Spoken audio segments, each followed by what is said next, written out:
Los latinos componemos el 25% de los habitantes del condado.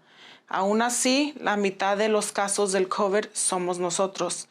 Nuestra comunidad depende mucho de la población hispana. Desafortunadamente, no recibimos la protección necesaria, así que es importante que nos cuidemos uno al otro. De este modo, no perderemos a nuestros seres queridos y podremos disfrutar de nuestras reuniones familiares.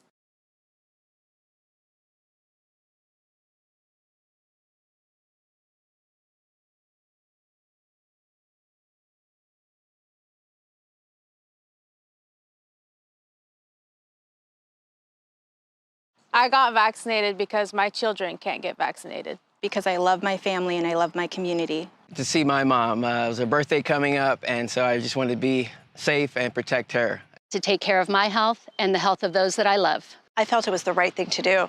My parents are in their 90s. My husband teaches children. I'm active in my community.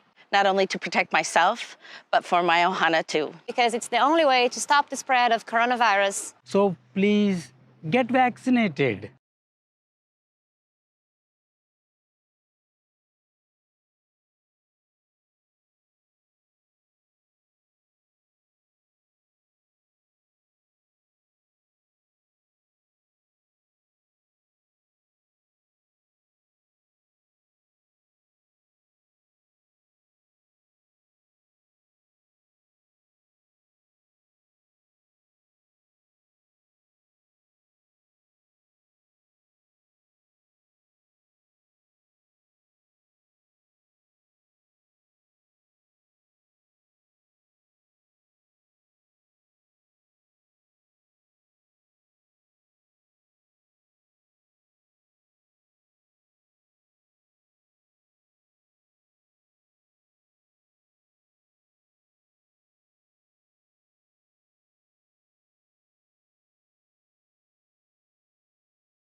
All right, thanks. So Atlas at 9:01, we'll call the Minnesota County Board of Supervisors into session, and I'd like you to conduct the roll call. Supervisor McGorty. Present. Supervisor Mulhern. Here. Supervisor Hashak. Here. Chair Jurdy. Here. And Supervisor Williams. Here. Okay, if someone in the conference room could lead us in the pledge, that'd be great. I pledge allegiance to the flag of the United States of America and to the republic for which it stands, one nation, under God, indivisible, with liberty and justice for all. Great, thank you. Next on our agenda is the comments on public items or items not on today's agenda. And I'd like the clerk to bring in people who have comments on non-agenda items. Any one topic will be limited to 10 minutes. Thanks.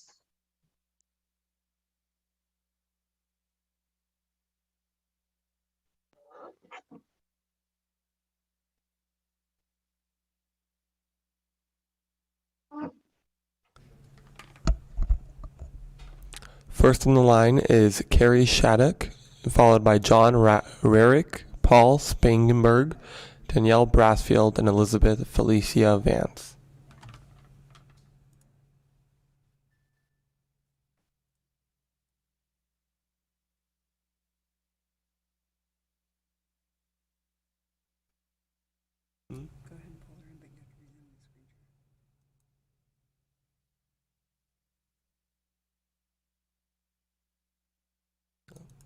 Carrie's not on the line. Neither is John. Neither is Paul. What was the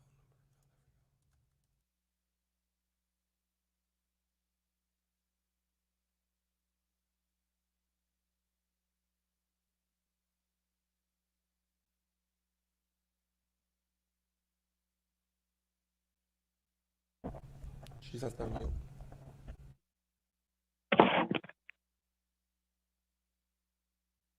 Can you hear me? Yes, we can. Okay. I would like this to be included in the public record. Hi, I'm Carrie Shattuck. These meetings need to be open to the public now. We, the people, are not feeling represented. Our county has been closed long enough. I am speaking today on behalf of these citizens of our county who have expressed their frustration with the cumbersome process of speaking at these meetings. Elizabeth Felicia Vance, Andrea Bacons, Beth Pedrea, Deanne Els, Greg Niederost, Raylene Schaefer, Michael Koffner, Summer Bartlett, Luke Adams, Nicholas Red Cloud Roca, Angela Miller, Susan Cummins, Veronica Araco, Michael Miller, Li Ping Pham, Genevieve Schaaf, Nir Madar, Deanne Vieira, Ken Carlisle, Cody Max, Mark Reddick, Paul Spangenberg, Denise Oakley, Alice Oakley, Gabriel Flynn, Nick Flynn, Teresa Brassfield, Frank McMichael, Midge McMichael, Daniel McMichael, Sophia Flynn, Daryl Bridges, David Olmsteed, Denise Olmsteed. Thank you for your time.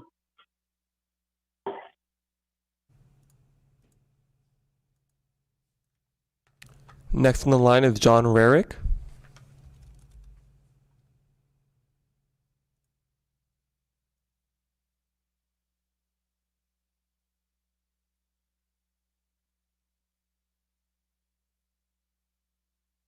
He just unmuted.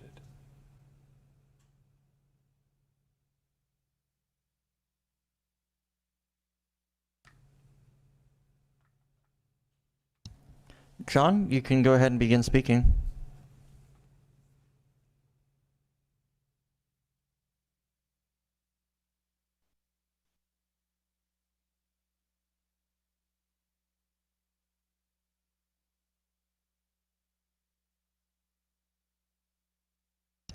Okay, we will come back to Mr. Rarick.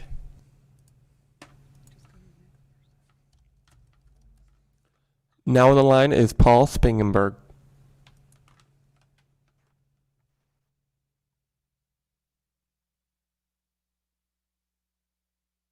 Paul, if you could please unmute.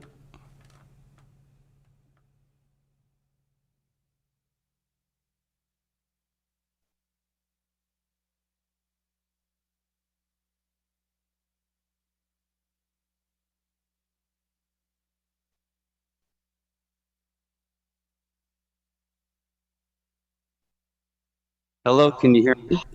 Yes, we can. Okay, great. Yeah, I'm totally against what you guys are doing here. You're hiding in your office. You won't allow the public to see you. You are guilty of satanic ritual abuse against our children. You make them wear masks, stand 6 feet apart in circles. That's the ritual abuse part. Now with the mandatory jab is the sacrifice part. So you're gonna prepare to jab our children with an experimental gene therapy and turn them into transhumans. Most people don't know what that is. It's transitioning from human to cyborg. And that's what you're doing.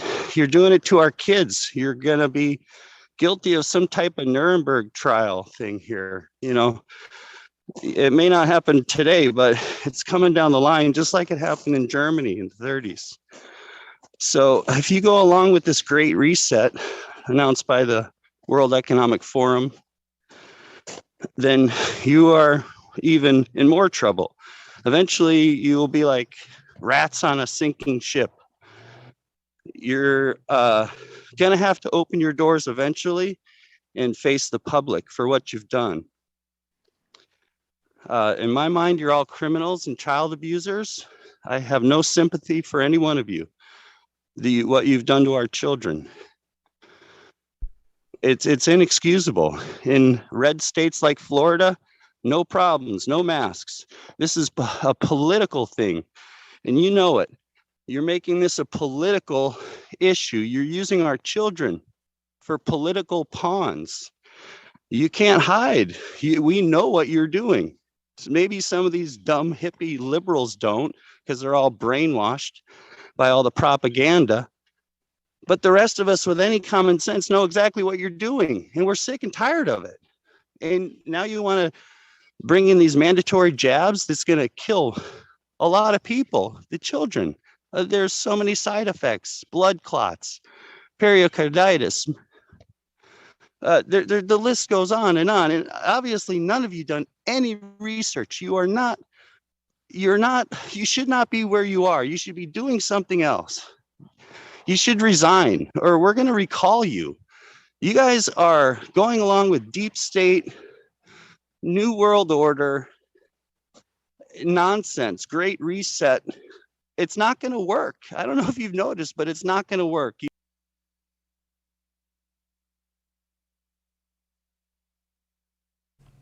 Next on the line is John Rarick.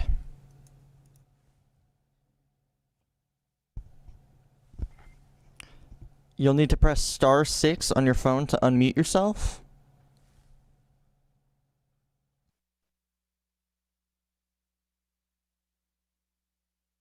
Or you can click unmute at the bottom of your screen.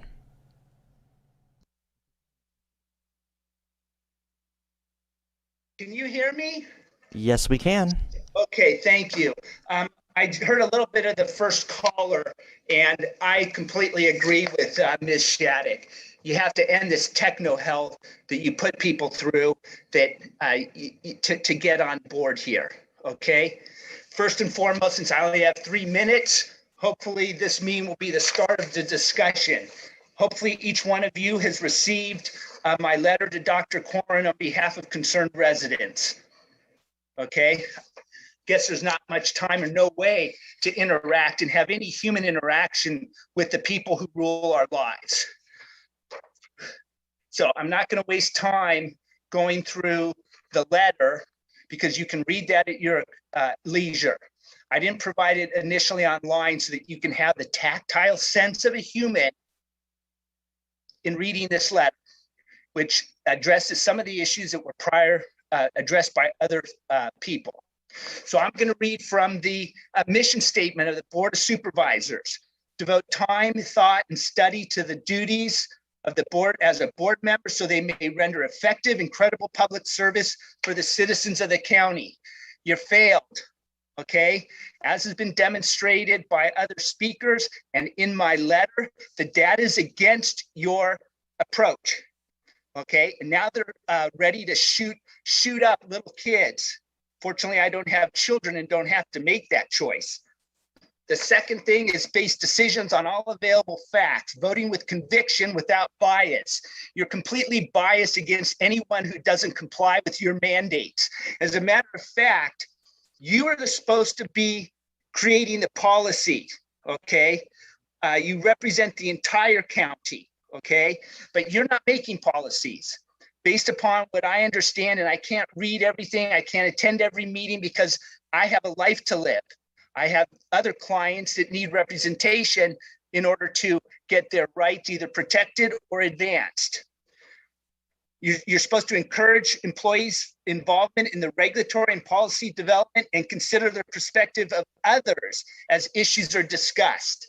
So I hope that this letter and these types of meetings and outreach prompt each one of you Board of Supervisors to actually do your homework, do your research, engage the public, engage people so that we can get a rational policy in place so you're not infringing upon people's constitutional and human rights. And hopefully these crimes against humanity that are being put forth by Dr. Fumlick will have traction, and hopefully you guys are not part of that because it is a crime against humanity what you're doing.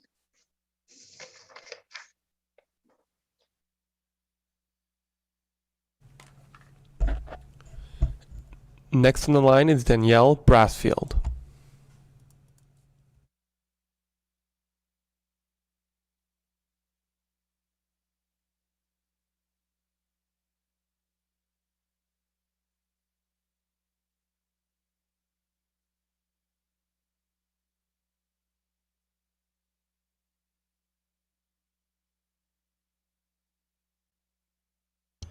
Danielle, you need to press star 6. Okay, we can hear you Can now. you hear me? Perfect. I would like my comment to be included into the public record. My name is Danielle Brassfield. I have been a Ukiah resident all my life and a concerned parent. I am respectfully requesting that the county offices and Board of Supervisors meetings be reopened to the public. You're making some really bad decisions based on a fear of a virus that has about a 99% survival rate for most of us. That is unsubstantiated fear. So let me give you a couple things to be truly fearful about. That mask that you keep insisting that people wear decreases the amount of oxygen in your lungs. We know that this virus uses something called a furin cleavage site to merge with your lung tissue to infect you, and it works better with decreased oxygen. And peer-reviewed research clearly shows that wearing a mask increases your chances of developing an upper respiratory infection 13 times more than a person not wearing a mask. So I would stop wearing a mask immediately and stop forcing our children to wear masks at school, which I also consider to be a form of child abuse. Secondly, the shot that you insist on people getting gives you absolutely no protection against infection. It is the innate immune system that protects you from infection by using dendritic cells, T cells, and natural killer cells without antibodies ever becoming involved. This shot has one goal, and that goal is to make antibodies. These antibodies circulate inside of you and cannot prevent an infection. They can only react to something that has already gotten inside of you. They cannot keep something out. The shot decreases the ability of your innate immune system to keep viruses out by 60%, and a booster shot will reduce it even more. Even worse, the antibodies that are created by this shot can no longer neutralize variants and actually enhance the virus's ability to infect you.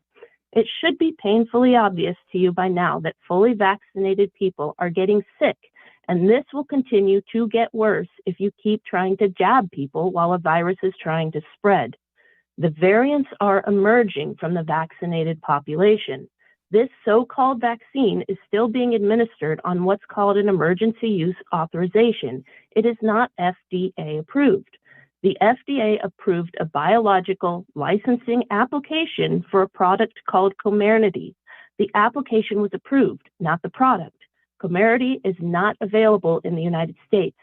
Therefore, by law, you cannot force people to take this drug without informed consent and without animal trials to prove that it is safe.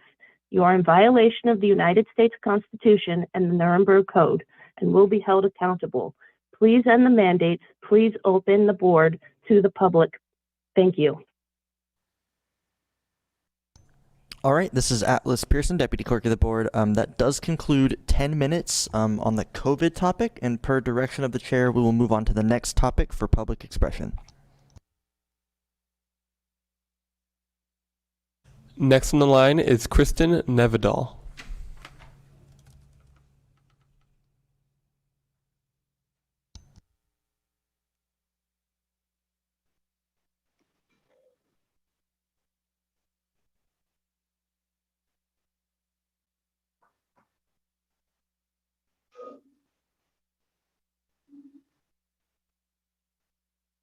Kristen, go ahead and unmute yourself.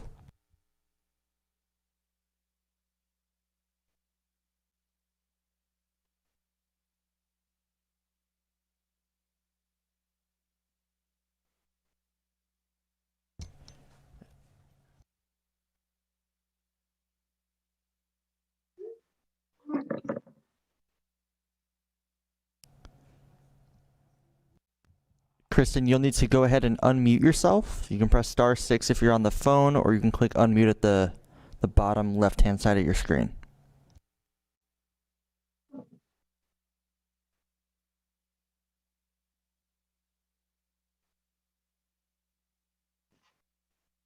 Okay, great. I think you can hear me now. Yes? Yes, we can. Okay, great. Thank you for that. My apologies. So good morning, honorable supervisors, county staff, and members of the public. This is Kristen Nevedal. I'm the director of the Mendocino Cannabis Program, and I'm calling in today to provide a permitting and portal update. Looking back over the past few months and what we've accomplished in permitting, I'd like to start on May 25th when we had 1,149 active AG numbers that had been issued pursuant to Chapter 10A17. 271 of those AG numbers were in the form of annual permits and 878 in the form of embossed receipts. As we move forward working through applications, on July 1st, we were at 1,140 active AG numbers, 276 of those in the form of annual permits. However, we also started a renewal compliance program that month, as only 78% of our annual permits had state licenses, and 57% of our annual permits that had been issued by the county to date had been expired. And that left us with 873 embossed receipts. And through the corrections letter program the county had run the previous year, we had determined that 150 of our embossed receipt holders had completed applications and were deemed to be in good standing. Moving into September, after we had opened the portal and completed the renewal compliance program, we had a total of 266 annual permits and 873 embossed receipts.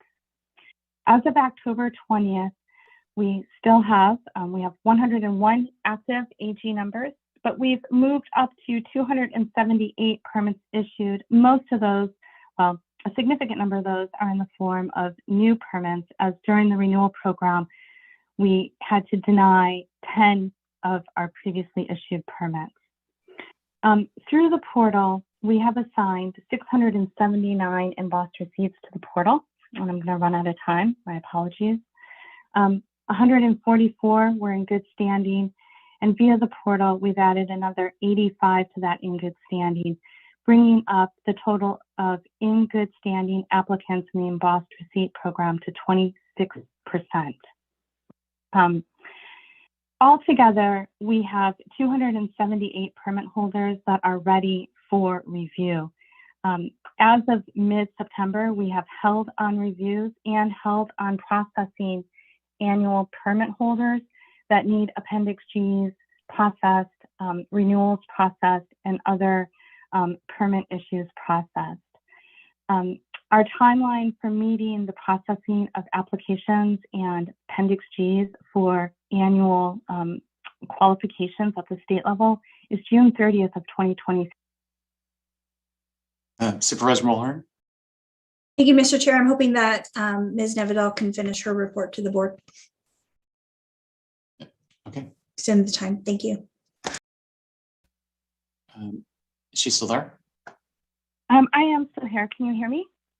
Yeah. Okay. My apologies for going over time. I will make this quick. So I was saying that as of June 30th, 2023, the MCP will have to have processed all applications into permits and received completed Appendix G submissions in order for applicants and permit holders in our program to continue to qualify for provisional licensing. That's a mere 20 months away.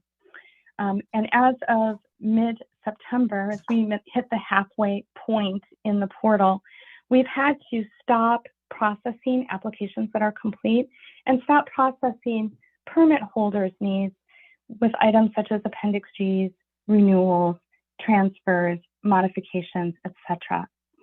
We opened the portal on August 2nd after providing public notice in 3 county-wide publications.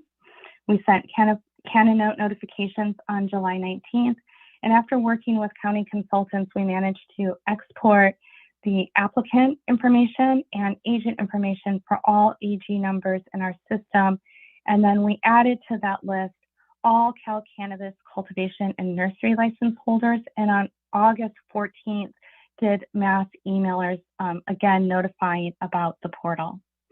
We'd like to acknowledge that the portal did open 8 hours later than anticipated, and that storms over this past weekend resulted in widespread outages and internet failures across the county, which has impacted applicants who need to come into the portal or submit applications through the portal. With that said, we will be extending the portal expiration date to November 2nd at 11:59 p.m., which will be the new close time. We will post that on the website today. This is meant to make up for lost time due to storm issues, outages, and the 8 hours late in starting. But we have a lot of work to do still. So upon portal closure on the November 2nd date at 11:59 p.m., county staff will continue to prioritize reviewing and issuing notifications for all submissions entered into the portal. So even if we don't respond to you by that November 2nd date, we will continue processing everything that's submitted into the portal. Once we've submitted everything that's into the portal, which we think will take us until about mid-November, we will turn our priority to processing embossed receipts that are in good standing and serving the needs of our annual permit holders so that we can process their Appendix G submissions, renewals, modifications, and other permitting issues that we need to help them address so that they can qualify for annual licenses at the state level. We will continue to dedicate 1 day a week to reopening all portal submissions that have been deemed incomplete and assessing those submissions for either a denial issuance or a corrections letter issuance. We will be updating guidance docs and making those public in December to help clarify the compliance components necessary for a complete application. And then plan to, on January 4th, which is, I think, is the first day we're back in the office after the new year, we will be sending out corrections letters, denial notices, and opening the portal for a 30-day period to allow for a second round or a next round of correction letters to come in. So thank you so much for giving me the extra time to provide our update on where we are at with the portal. And with that, I will close my comment. Yeah, Kristen, thank you for the update, and thank you for the hard work of all the people, not all the people, the few people in your division. I'm just hoping that you could send a written copy of your report to the board, and I'm assuming you're planning on publishing that on the county website for Cannonotes. Supervisor Williams and Supervisor Hashak. Do we have any sense of the quality of submissions coming through the portal from the snapshot we've reviewed to date? They vary widely. We've had lots of challenges with mix and match application materials. So we've told folks that they can use old forms. And in some cases, we're getting forms that are mix and match of different eras of forms, ranging from some pages are from 2017 and other pages are from 2019, say. A lot of the challenges with what's coming in is that the staff and I do not have the foresight to recognize that we'd be receiving, say, a multitude of different presentations in Fish and Wildlife Op Law letters is a good example. That has forced us to have to ask for additional information depending on what's included in that Op Law letter. Some applications, there's no applicant associated with them anymore. The original applicant has moved on. So we're struggling with trying to figure out if that applicant can be available for that application. So it's kind of all over the map. People who came in early and have had the opportunity to reapply have had a higher success rate, but the vast majority of what we've received has come in after September 15th. Our numbers have literally gone from hovering around 20 applications a week to 58 in the first week of October, 80 the next week, 96 the following week, and then we had 114 this past week. So, or 144 this past week. So first submissions are always the roughest. It's kind of a patchwork of what we're seeing. Supervisor Hashtag. Thank you, Chair Dirty. So I appreciate the work being done on this portal, and for the staff, I'm sure it's overwhelming, to deal with thousands and thousands of documents. And, for being a first time process, I think it's gone, pretty well. And to get all these documents in order, and that was the goal. Looking at the 878 or the 679 that were referred, the embossed receipts that were referred to the portal, then how many of those are non-responsive at all? 37% have been non-responsive. So out of the 679 assigned to the portal, we've had 323 applicants submit applications.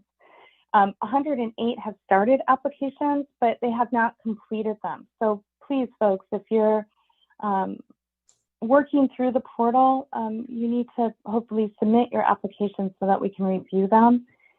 That leaves 248 applicants that were assigned to the portal that have not responded, which is about 37% of those parties assigned to the portal have been non-responsive. Okay, so I think that there's probably consensus on the board that if a person's not responsive by November 2nd, that they need to be out of the program. That's the plan at this point, right? That is the plan. We would process those denials as we review the portal submissions that are incomplete. And again, I want to emphasize that we'll be opening every portal submission that's incomplete for a secondary review to assess denial or correction letter status. Right, and I think that what people would like to know is the process. I guess you stated it before, but the people who are in the process, who are making their best attempt at negotiating this portal and are trying to get their documents in, and due to the time constraints, they will have 30 days to get their documents completed. Is that the plan at this point?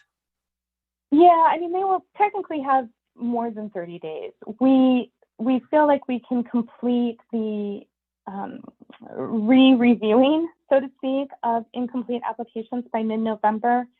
However, we don't necessarily feel that it's appropriate to send 30-day notices over the holidays. A lot of folks are working with agents and consultants, and a lot of folks will be taking time off over the holidays. So we don't want to strap folks with 30-day correction notices over the holidays, so to speak, but folks will have those correction notices ahead of time. So they'll have ample time through, I would say, November and December to start working on the corrections, so that when they receive corrections notices officially in January for that 30 days, hopefully they'll have been able to gather some of the necessary materials up before they even receive the correction letter in January, and the 30-day portal window reopens for them. Okay. Thank you, Kristen. I do see a hand raised from County Council. Thank you, Mr. Chair. I would just note we're getting into a relatively detailed level of discussion for a public comment item. I would suggest that if the board wanted to go into this in more detail, it may be appropriate to go ahead and set it for a future agenda.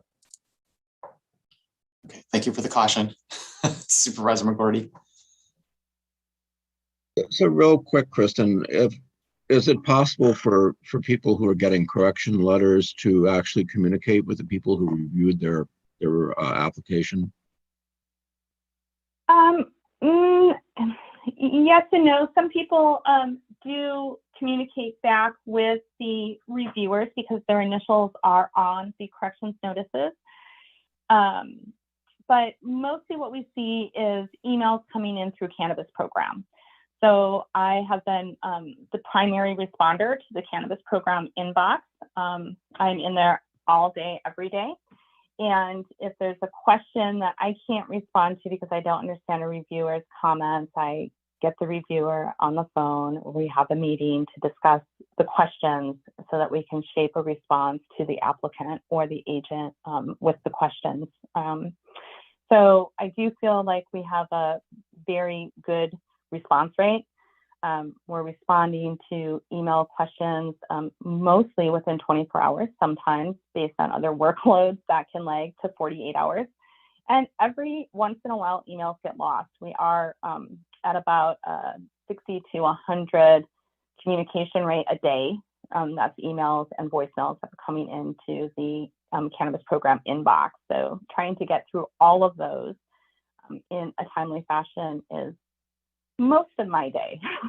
I'm around 5 days a week, and then I'm responding on weekends as well, trying to keep things moving. Well, thank you, Christian. Many of those emails are CC'd to us, so I'm amazed you're able to do anything other than respond to those emails. So thank you for the update, and we should probably go on to other callers on. I assume there are others on cannabis, but you may have answered some of the questions that were raised. That will be raised.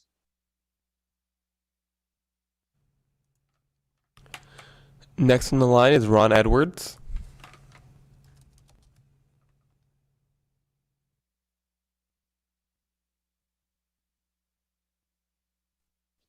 Yes, good morning, board. I kind of agree with some of the earlier calls, however, disagree in other areas. I think that this Zoom format is very good, allowing access and not having to take an hour or an hour and a half drive to get to the board. So I hope that we can just perfect this. As I have said many times, it is very difficult when one calls in and is not called upon, the frustration that can occur. So other counties are doing this, making it easier to access items right away, would be extremely helpful in refining this.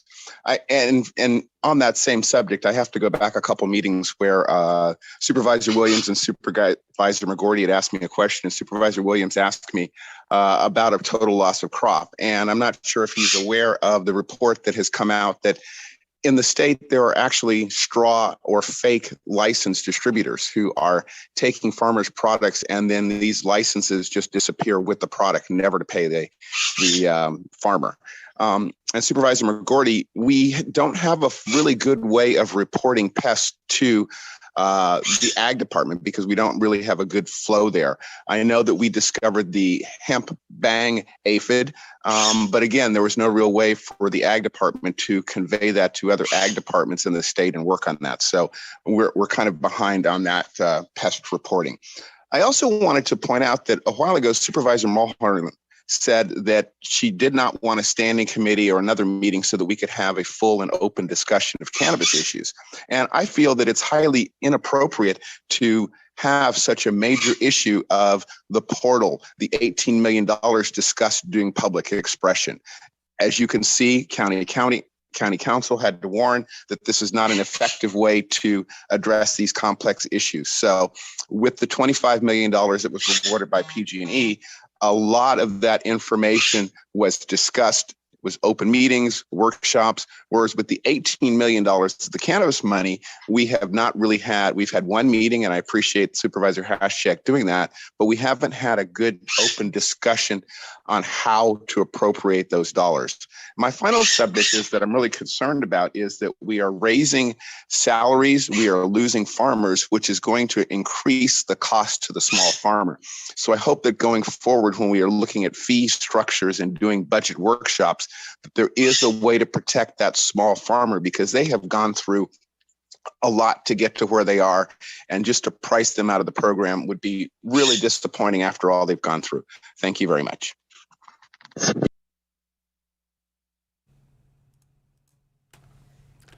Next on the line is Michael Katz.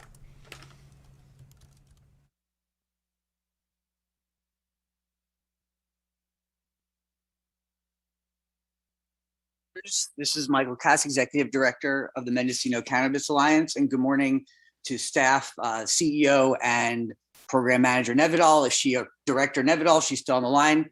I want to express gratitude for the confirmation that all of the folks who have submitted to the portal by the date of November 2nd, that they will be able to have their process seen all the way through to completion. That is very important.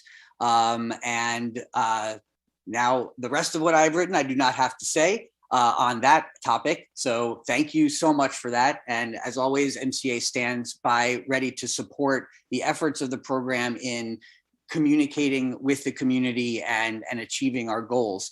I also want to address what Ron just said as far as the communication component on these meetings. As he said, there has been historically in other counties, there's the ability for folks to raise their hand to comment on a new item. That would be certainly more convenient and efficient to enable flow of communication with the public, rather than if somebody hears something on an item that they want to address, then to have to go back to the county website, enter in a telecomment request, and then come back to the meeting. So I would recommend looking into the raising hand feature. And I will be making some other comments on the CEO report. So again, thank you so much for confirming the review of the portal. I think that will provide a lot of relief to a lot of people today. And that's what we're looking for. Support for this community from the supervisors, from the board, from the cannabis program. And I see that with this confirmation. Of course, we would appreciate if the portal extension was made longer, so that some of the folks who may not have even had the opportunity to respond for a number of reasons would still be able to. But in light of what is going on, I certainly appreciate the confirmation that all submissions will be reviewed. Thank you so much for your time.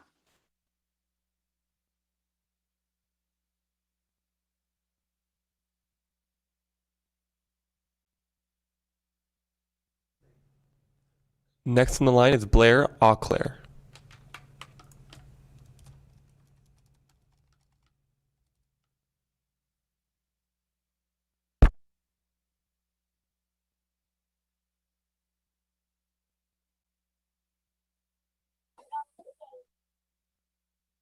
Hi, this is Blair Auclair. I'm a member of the MCA and a small cannabis farmer.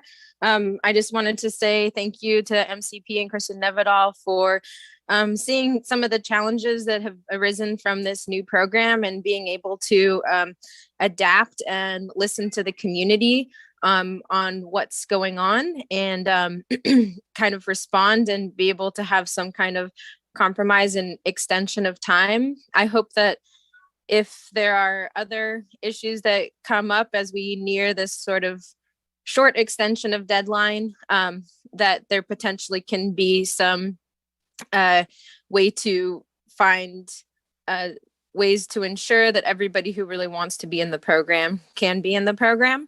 I also just wanted to say too, a really good point Kristen brought up is just the looming deadline of I think she said 20, 30 months or so, I can't remember the exact time, but how many applications have to go through the Appendix G process, and that MCP really needs to staff up in order to get through that. Just seeing how much time and energy has taken to just review documents for completeness as opposed to just complete correctness, that trying to get through all the Appendix Gs is going to take an extremely large amount of time and effort upon the county. And we really need to focus on getting more staff, potentially using grant money or whatever we need to do in order to get cultivators through, so that they don't end up in a situation where it is completely not their fault that their application may not be able to get through the deadline in time. And we don't want that to fall on the hands of the county and also have that be irreparable damage to our community. Thank you very much.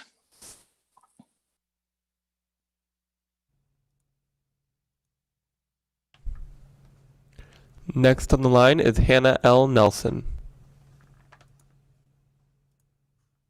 Good morning, supervisors and staff. This is Hannah Nelson. Sorry if there's an echo. First off, I'd like to concur with the appreciation for responsiveness and flexibility in extending the deadline. I kind of have a love-hate relationship with that extension because I'm really pooped and I kind of want to be done. But I really appreciate, and the applicants really appreciate, the movement on that, and particularly the re-reviewing. I would ask that some coordination with other departments be engaged in with respect to their deadlines and their timeframes. For example, environmental health for well permits, building and planning for building permits, and pond exemption letters or pond permit documents that are required for the portal, and that either as part of the guidance that will be issued, MCP considers placeholder documents if those other departments are so swamped and can't provide the documents that are being requested in a timely fashion, that some provision be made for those kind of situations or other outside agencies. I think that it would be really helpful to have the guidance as soon as possible in terms of what constitutes eligibility for the resubmission letter within 30 days versus what is an outright denial, and some delineation of that.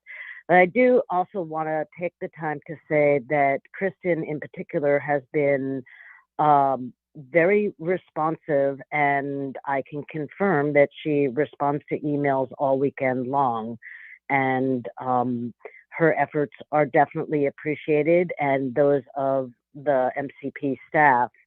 I concur with what Blair said, that we need to continue to find contractors or others to help the county staff up, and I will keep my fingers crossed that you're able to do that. I think that more than anything, clear communication and pushed out widely to the public, and not just assuming that people should understand what the benchmarks are, what the requirements are, what the new guidance is, would be helpful. And posting it on the website is not sufficient in terms of the notice. Thank you very much for your hard work. Supervisor Williams. Yeah, I just want to thank Blair and Hannah for constructive feedback. I appreciate everything that was said. Okay, thank you. Next on the line is Paul Hansberry.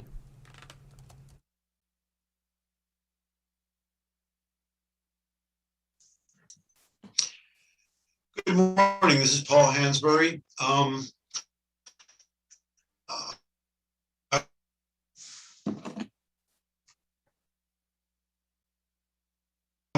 wanted to, at the hopefully the tail end of a global pandemic, but opening up the these proceedings to the public for in-person is not only. I find that there's more misinformation dispelled in of these meetings than in the 3-minute blurbs that everyone has to try and state their opinions.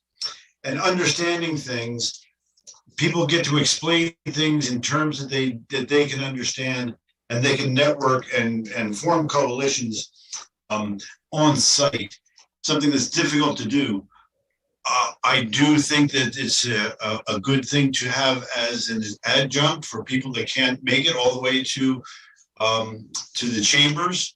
But I think that opening it back up it would be a wonderful thing. I want to echo what was also said about Kristen Nevedal, the program manager.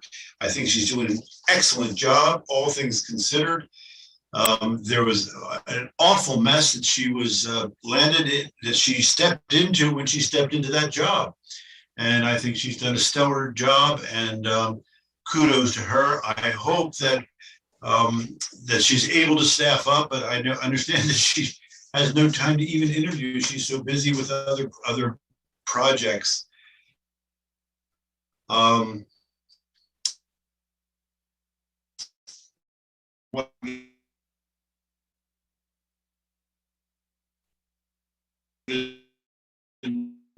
if there was any idea as to when. Thank you very much.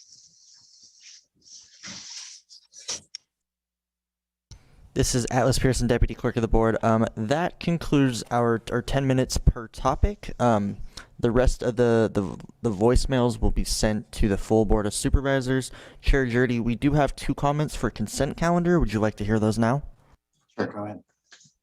Okay, first we have Ron Edwards for item 4E, and then we will also have Ron Edwards for item 4K.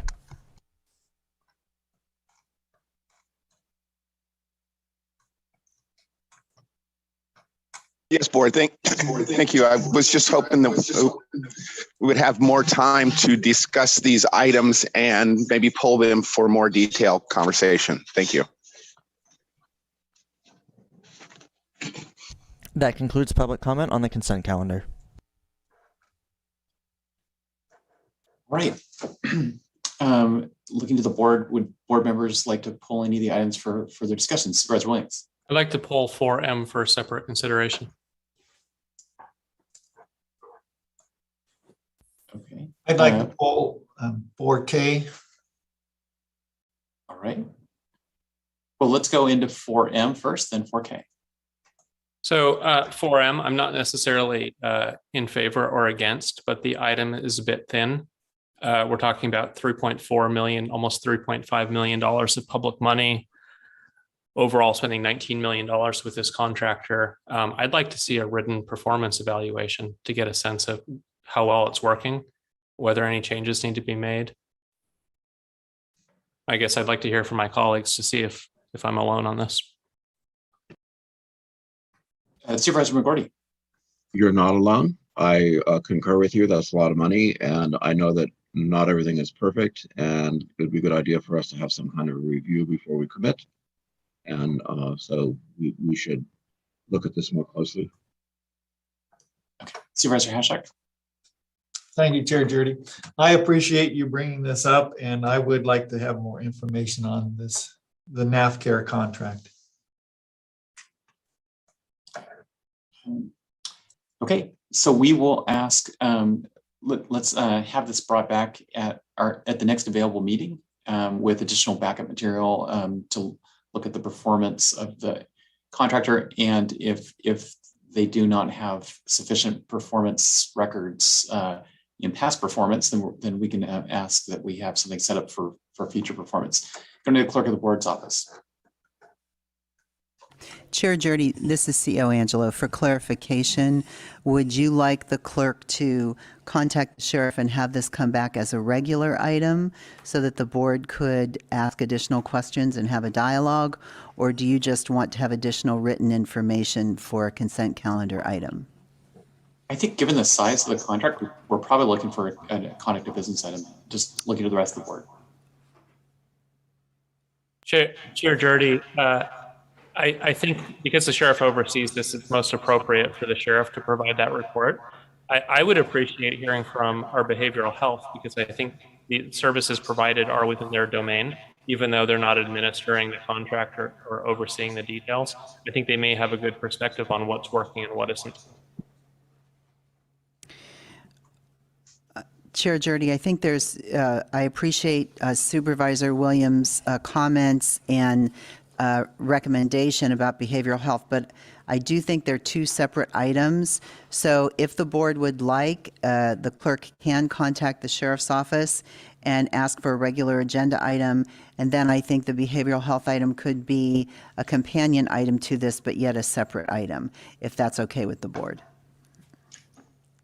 So what I think I was hearing from Supervisor Williams was more just a commenting letter from behavioral health on this contract. Okay, then I will follow up with Dr. Miller and get those comments to the board. Thank you. Thanks. Okay, thank you. We're on to 4K. Supervisor Hashak. Thank you, Chair Jurdy. So this is a contract for the Bionex testing kits. And so I'm just wondering, it's to provide the testing for employees who aren't vaccinated. I was looking at the contract. It says that there's 833 of these kits.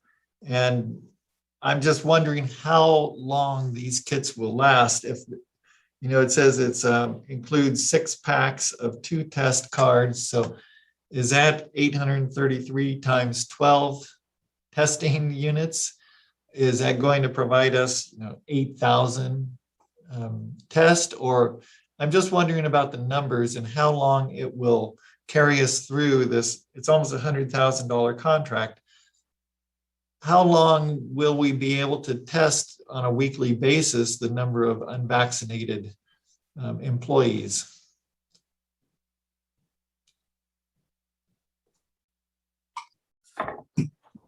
Chair Jurdy, we have our HR director on. We're trying to get him in now. Thank you.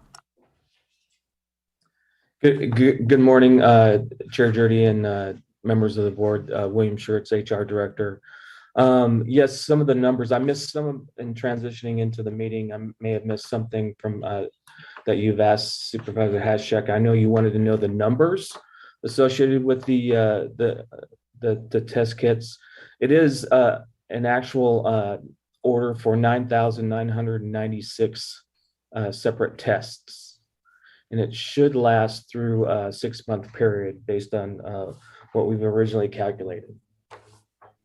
Okay, thank you. That is what I wanted to know, how long it would last. So this is $100,000 for 6 months of testing for the unvaccinated employees. That's correct. And also with this order, with this contract, we also are able to use Abbott's online app where we would be able to track the individuals that are being tested as well. Okay, thank you.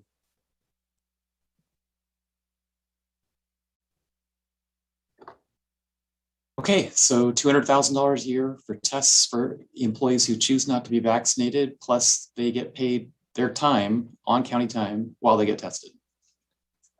Another $1 million probably there. Any other questions or comments on the consent calendar? Supervisor Williams. Yeah, I didn't see any. I move approval of the consent calendar except for M. Second. Okay, cool. We have a roll call. Supervisor Mulhern? Yes. Supervisor Hashak? Yes. Supervisor Williams? Yes. Chair Jurdy? Yes. And Supervisor McGorty? Yes. The motion carries unanimously. All right, well, that takes us to item 5A, which is discussion possible action, including acceptance of an update regarding the Hopkins fire and Russian River protection efforts. And this is being brought forward by the executive office.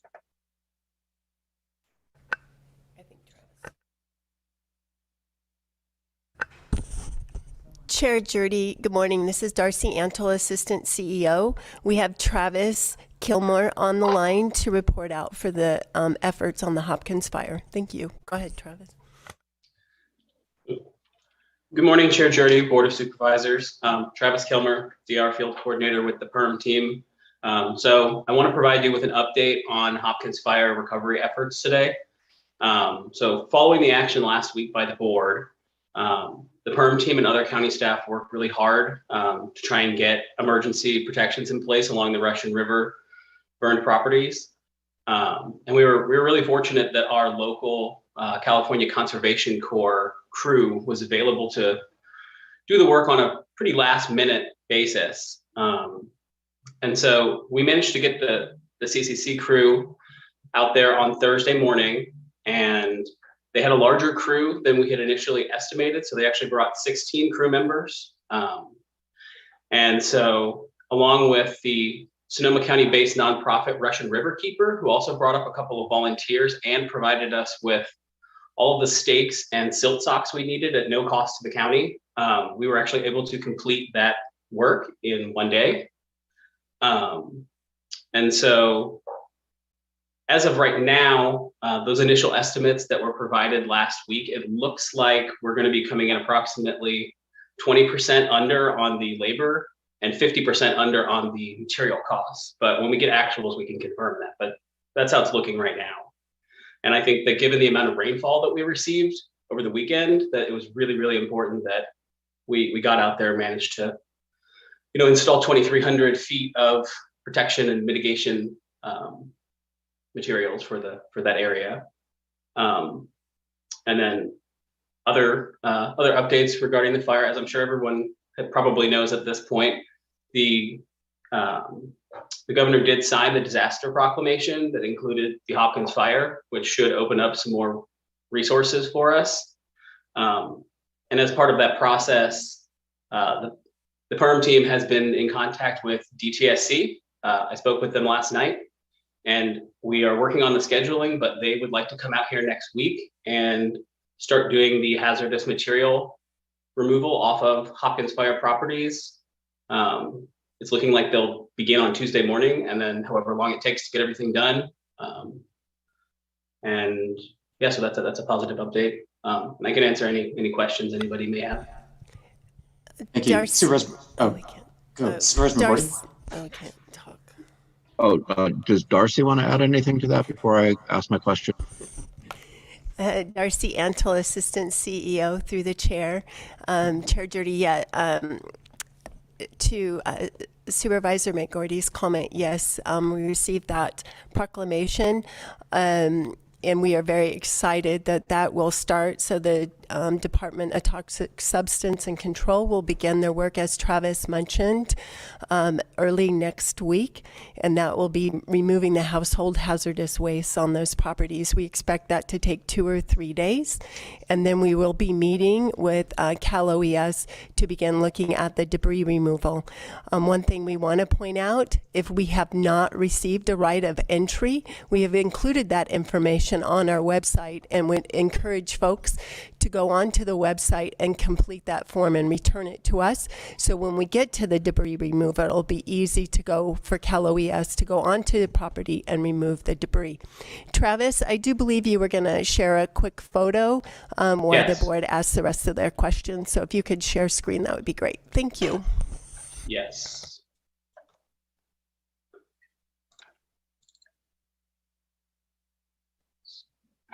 So hopefully you can see that. This is just some photos from Thursday. You can see the CCC crew doing their install work. We have Russian River Keeper with their donated materials at the bottom left. And Supervisor McGordy came out and visited us in the morning. So these are just some photos that you can take a look at. I have a bunch more if anyone would like to see more photos as well, but I can answer questions now. So first of all, thanks to Travis and to Darcy, as well as all of their staff and people for getting this done. It was remarkably efficient, and the combination of Russian River Keepers and the California Conservation Corps and LACO made this happen really quick. I actually did come prepared to work. I had my gloves and my boots, but fortunately there was enough people there, and I had a Zoom at 10, so I couldn't have anyway. But it goes to show that when we have a real need, there is some nimbleness in our county to get things done, and I really appreciate that. I'm also glad to hear that Cal OES is coming through, and thanks again to Darcy for getting the all of the paperwork necessary. So now we can remove the scars from the landscape of this horrible and tragic event and clean up the mess and heal hopefully the people and the land and get replace at least a place for them to live. And it's been tragic and devastating to all those affected, but hopefully we'll start to make things better. Thank you, Supervisor McGordy. Supervisor Hashak. Thank you, Chair Jurdy. I really want to second what Supervisor McGordy said. I drove out there the other day and saw the work that had been done, and especially before the huge storm that we had this weekend. I think that real kudos to Travis and Darcy and everyone else who worked on this to make it happen, because it really does show that the county can get things done quickly when there's a real need, and there was a need in this situation. My question is, with the declaration of emergency, will we be reimbursed for some of those funds? And I'm really glad that they came in under what we thought they cost, but will we be reimbursed by the state for that? It should be. Typically 75% of the cost is what the state would pick up, but Darcy may have more information on that. Darcy Antle, Assistant CEO, through the chair. We fully expect to receive 75%. Is that guaranteed? No, it is not. We are still working on the Oak and August watershed protection. So we continue to work with Cal OES and continue to push for these reimbursements. Thank you very much. Thank you. Supervisor Williams. It's surreal. We had just approved this and the work is done. I've never seen the county move so fast, and really good work, everyone. Agree. Travis, could you just refresh our memory here? What was the total linear feet of the river that was protected? It was about 1,000 linear feet. And so we put down these two, you can see in the photos, we did 2 rows of straw wattle in front and silt sock behind that. So yeah, it was just about 1,000 linear feet of river frontage. Thanks for that. Do we have any members of the public who wish to comment on this agenda item? No, we do not. All right. Well, thank you for the work and thank you for the update. You're welcome. Okay, that takes us to item 5B, which is discussion and possible action, including creation of an ad hoc committee for recruitment and selection of a human resources director. Good morning, Chair Jurdy, members of the board, Darcy Antle, Assistant CEO. This item is before you today as we announce the retirement or semi-retirement of HR Director William Schertz. This departure comes at a time when HR industry as a whole is going through a reshuffle with retention as low as 18 months. This is due in part because of COVID. This county is fortunate to have Mr. Schultz as HR Director during the pandemic. He wrote numerous HR policies that were either directed by CDC, OSHA, CDPH, or local governance, as well as writing the policies for telework, to vaccinate or test. He also implemented many processes on how to carry out such policies at our local level. I hope I am fortunate enough to cross paths with William in his next adventure. I hope this board will join me in wishing him and his family the best in the best possible future. With that said, I look to this board to select an ad hoc to work with me to recruit and select a new HR director. Thank you. Supervisor Hashak. Thank you, Chair Jurdy. I really want to express my appreciation for William Schertz and his work as a director of HR. During these times of COVID, I think that, it's put on incredible stress on the employees and the staff overall. And I think William has really led us through a lot of these challenges that we've had. I think that we do have challenges ahead of us, especially with the workforce, with retention, with recruitment, outreach. And I think that, working with the Diversity, Equity, and Inclusion Task Force, I think there's a lot of things that the Human Resources is tasked with at this point. And so I would really like to be on this ad hoc. I'm volunteering. Thank you, Supervisor Hashak. Supervisor McGorty? So I want to echo everything that Supervisor Hasjack said, and what I really appreciate about William is he's just always so calm. Even when we're dealing with some really heavy things, he was always even-tempered and stuck to business, and it was great to work with him. So we'll miss him for that. I agree with Supervisor Hasjack that this is going to be a really important position here, and I also would be willing to serve on the ad hoc unless someone else has more of a interest than I do. Okay, super. Thank you, Supervisor McGorty. Any other comments from board members? Do we have any members of the public who wish to comment on this agenda item? No, we do not. Well, William, on behalf of the whole board, we do thank you for all the trying things you've gone through. And as HR director, I think it's probably one of the most challenging jobs in the county, and maybe least understood by the general public. So we do have two supervisors who are volunteering to serve on, a very important ad hoc committee, and looks like with concurrence of the board, we will create an ad hoc committee of Supervisors Hashak and McGorty to work with the recruitment process for your replacement. Any comments, Lynn? Yes, thank you, Chair Jurdy, members of the board. I really am thankful for the opportunity to serve as HR director for Mendocino County. I've worked directly with all of you, as well as the executive office, department heads, numerous staff over the last almost 2 years. And I've really enjoyed working with my HR staff as well. I think they're a very dedicated crew in providing the HR services that the county receives. And they do a really great job. I would have to say I've been in HR for about 20 years now in government, and it's one of the best crews that I've had opportunity to work with. I hope that my tenure here has made a positive difference for the county. It is like many of you said, it is a hard job as a HR director, because you really take it seriously as all employees.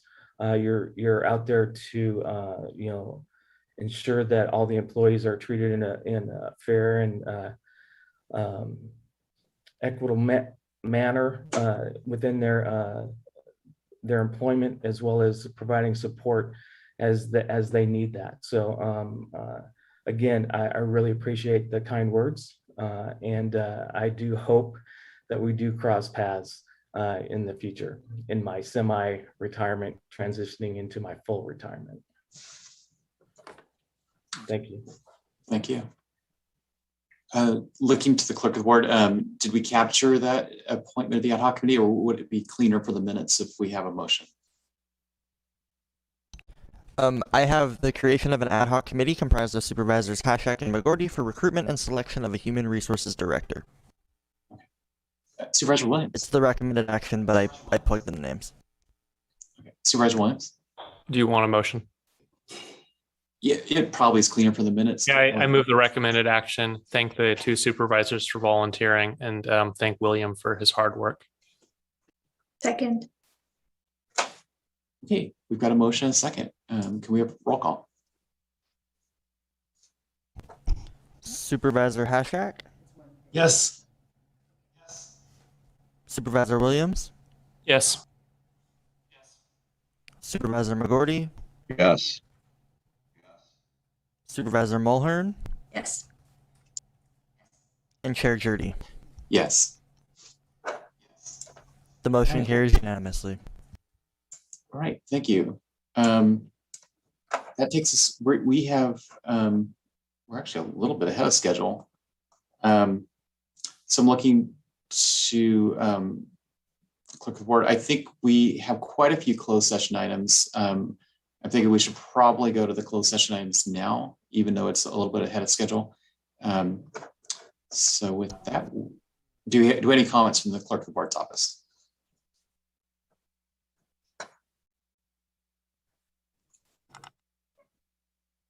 Chair Jurdy, this is CO Angelo.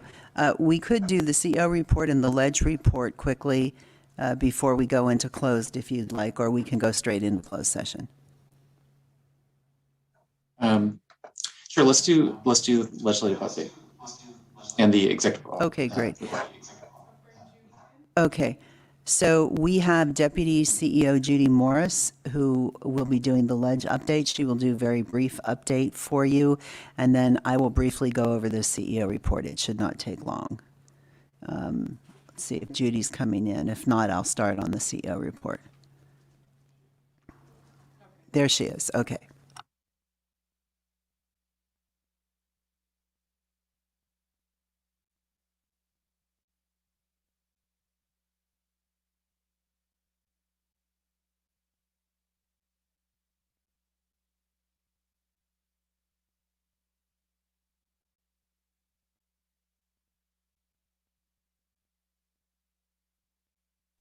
Judy, you can go ahead and unmute yourself. I just There we saw go. that. My apologies. Good morning, Chair Jurdy and board members. As I was saying while muted, we look to have a new ledge platform presented to you in January at some point. Prior to that, we would like it to go to the General Government Committee for further discussion before it comes to the board. So look to that for January. Also, I would like to see if our lobbyists can join us at that point for any of you to have further questions, ideas to that discussion of an updated ledge platform. And also in a separate little topic here in terms of the various legislation that has been signed by the governor, as you know, is mid-October when his deadline to sign various bills that have come before him.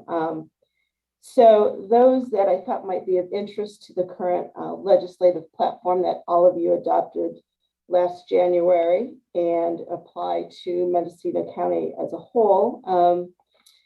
Of course, there is a few of them. I'm not going to go through the whole list. We could be here all day, and I'm happy to give details if something is of interest and get back to you in detail. So we of course have Assembly Bill 63, Marine Resources, Marine Managed Areas Improvement Area. So that authorizes the designated entity or agency to permit other things, research, education, and recreational activities. The bill also authorizes the designated entity or managing agency to also permit restoration and monitoring activities. Let's see, we also have AB 72, Environmental Protection, Coastal Adaptation Projects, Natural Infrastructure, and Regulatory Review.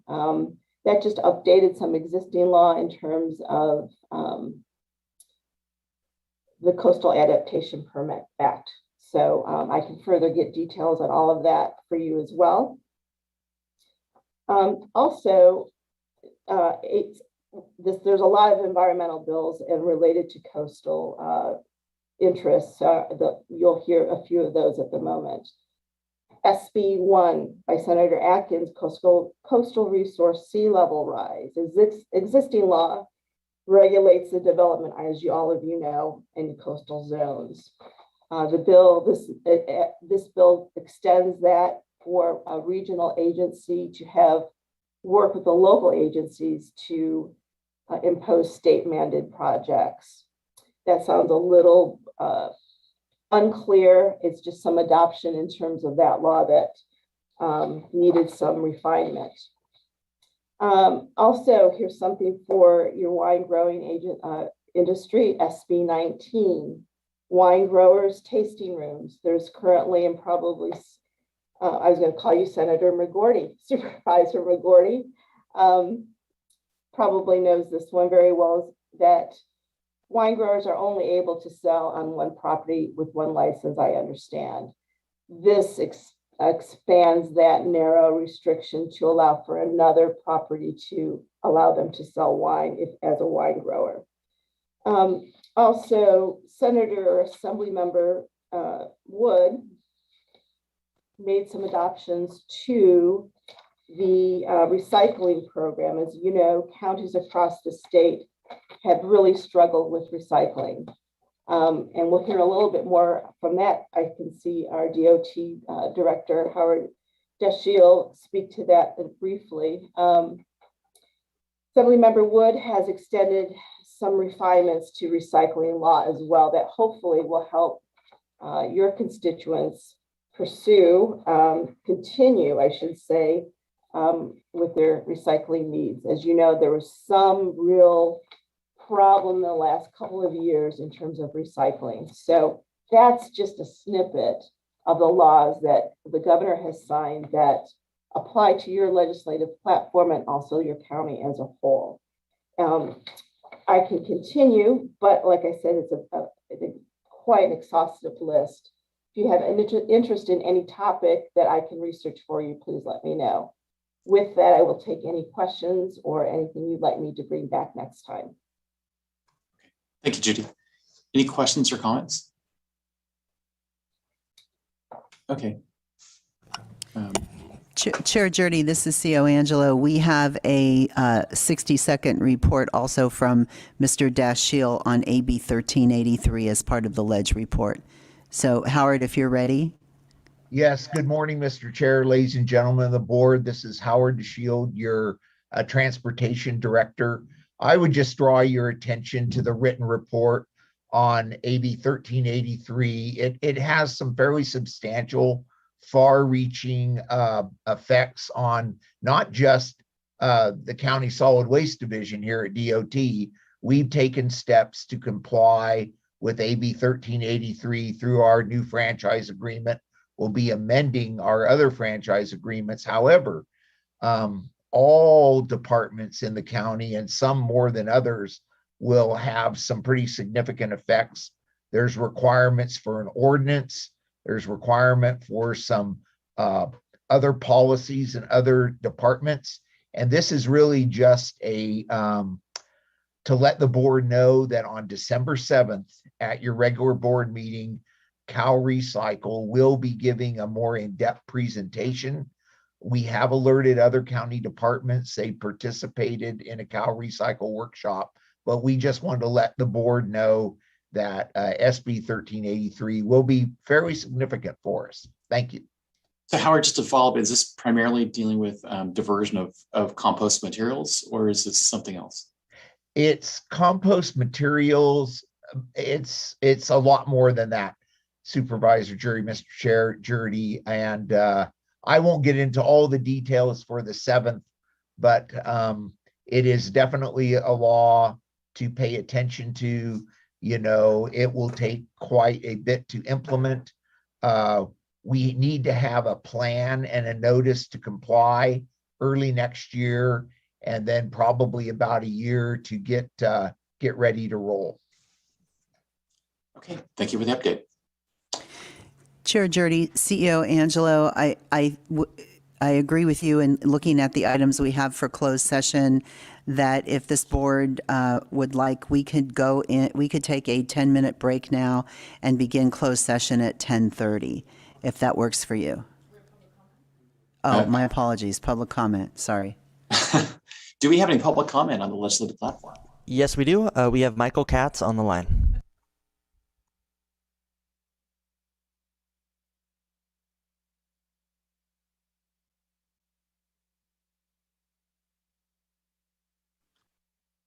Good morning, supervisors. This is Michael Katz, Executive Director of Mendocino Cannabis Alliance. I actually do not have any comments on the legislative platform at this time and look forward to working with the county and the cannabis program on cannabis items for the program platform that will be coming out in January. Thank you.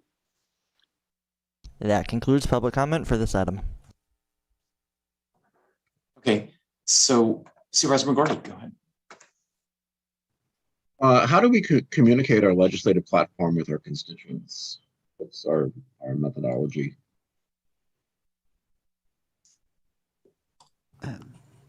Chair Jurdy, would you like me to answer that? Yeah, go ahead. Okay, so Supervisor McGordy, the legislative platform is developed during the General Government Committee, which are open meetings, and any member of the public certainly can participate. And also you have the department heads that give input. And so it has been an open process as far as the board developing the legislative platform. And then once the board develops, or the General Government Committee, and it goes to the board for approval, again, open meetings, and then it does get sent out. And it gets sent out to certainly all of our legislators, anybody that asks for it, and it also can get published as a press release. So that has been how we have been doing the legislative platform. Do we also post? Do we post it on our website? Yes. Oh yeah. Yeah. Good. Yeah. Okay, all right, with that, we are going to take a very short break, and we will go into closed session hopefully by 10:30. Thanks.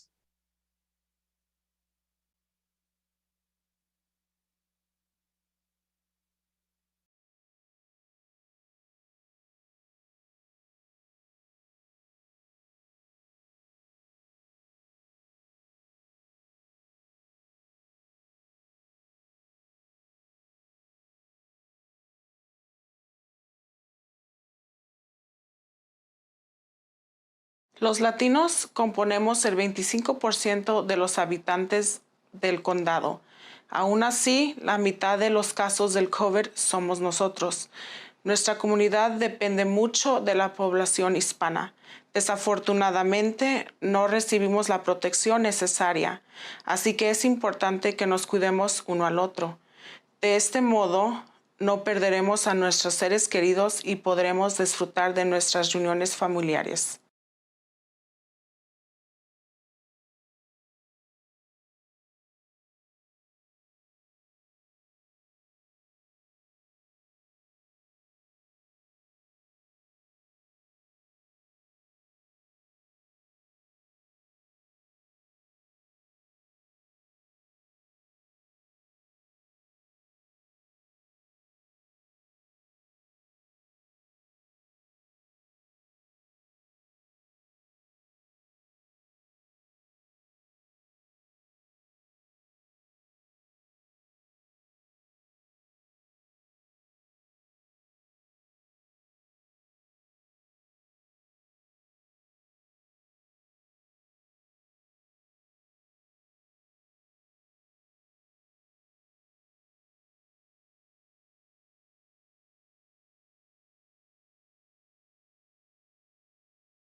When I got vaccinated for a different reason than I'm telling you to get vaccinated for. I got vaccinated in December because I was terrified I would get sick and I would get my father or my wife or one of my patients sick. In May, I'm telling you, vaccinate so we can get back to normal life. We all want to get to barbecues and parties and to travel. If we go back to regular life without vaccines, we're guaranteed to get COVID. These vaccines are amazingly safe. COVID is not. So get vaccinated so we can start the best summer ever.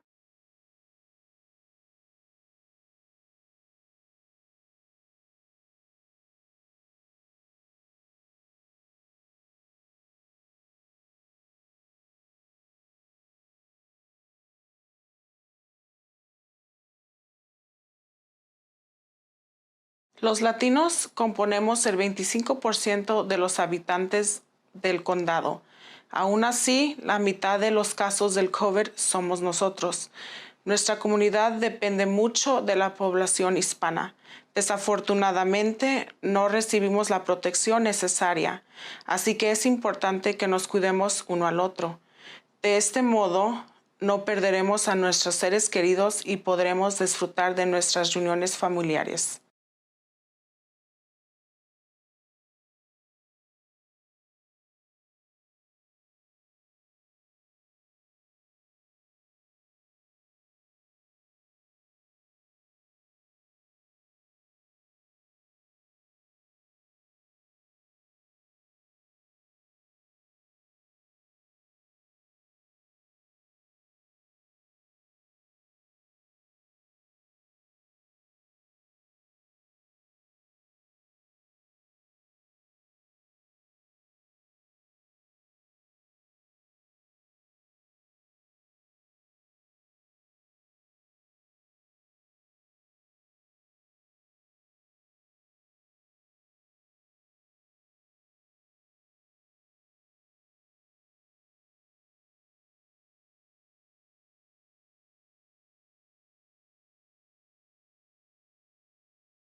When I got vaccinated for a different reason than I'm telling you to get vaccinated for.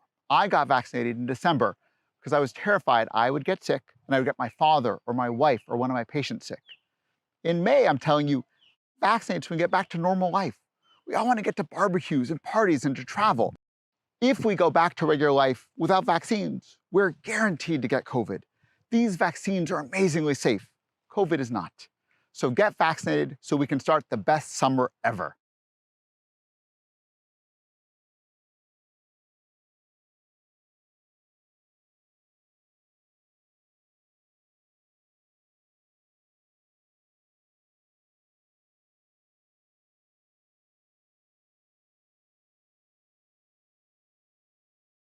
Los latinos componemos el 25% de los habitantes del condado.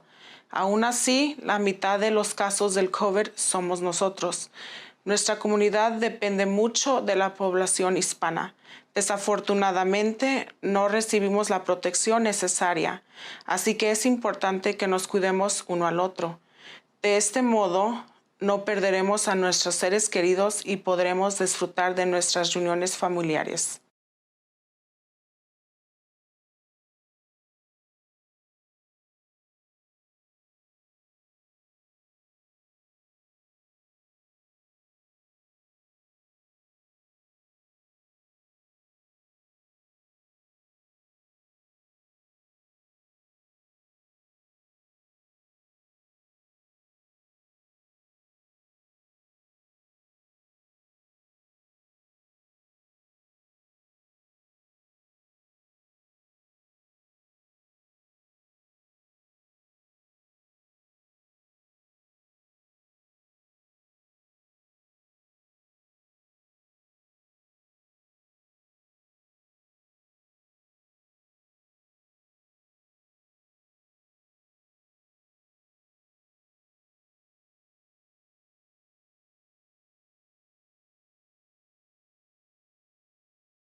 When I got vaccinated for a different reason than I'm telling you to get vaccinated for. I got vaccinated in December because I was terrified I would get sick and I would get my father or my wife or one of my patients sick.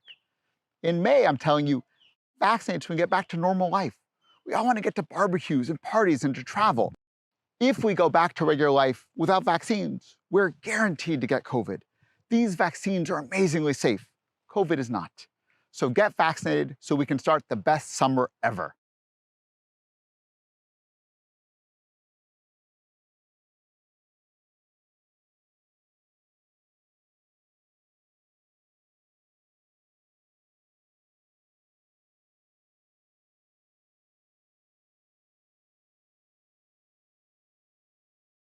Los latinos componemos el 25% de los habitantes del condado.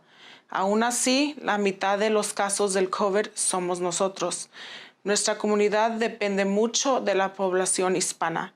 Desafortunadamente, no recibimos la protección necesaria, así que es importante que nos cuidemos uno al otro.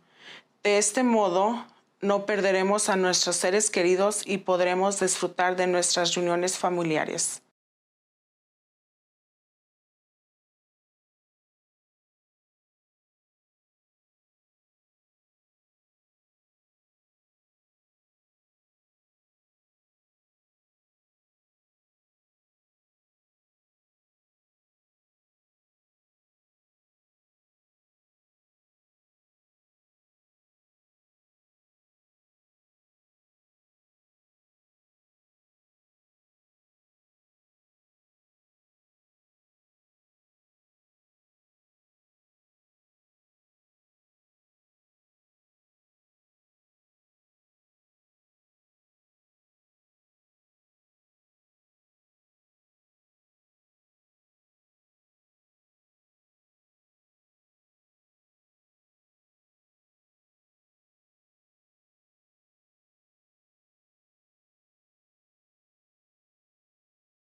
When I got vaccinated for a different reason than I'm telling you to get vaccinated for. I got vaccinated in December because I was terrified I would get sick and I would get my father or my wife or one of my patients sick. In May, I'm telling you, vaccinate so we can get back to normal life. We all want to get to barbecues and parties and to travel. If we go back to regular life without vaccines, we're guaranteed to get COVID. These vaccines are amazingly safe. COVID is not. So get vaccinated so we can start the best summer ever.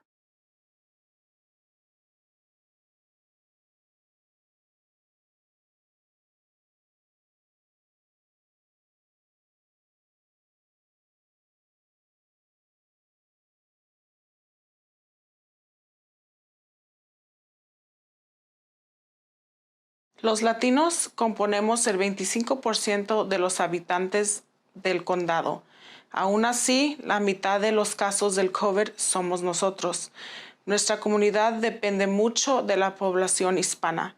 Desafortunadamente, no recibimos la protección necesaria, así que es importante que nos cuidemos uno al otro. De este modo, no perderemos a nuestros seres queridos y podremos disfrutar de nuestras reuniones familiares.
When I got vaccinated for a different reason than I'm telling you to get vaccinated for. I got vaccinated in December because I was terrified I would get sick and I would get my father or my wife or one of my patients sick. In May, I'm telling you, vaccinate so we can get back to normal life. We all want to get to barbecues and parties and to travel. If we go back to regular life without vaccines, we're guaranteed to get COVID. These vaccines are amazingly safe. COVID is not. So get vaccinated so we can start the best summer ever.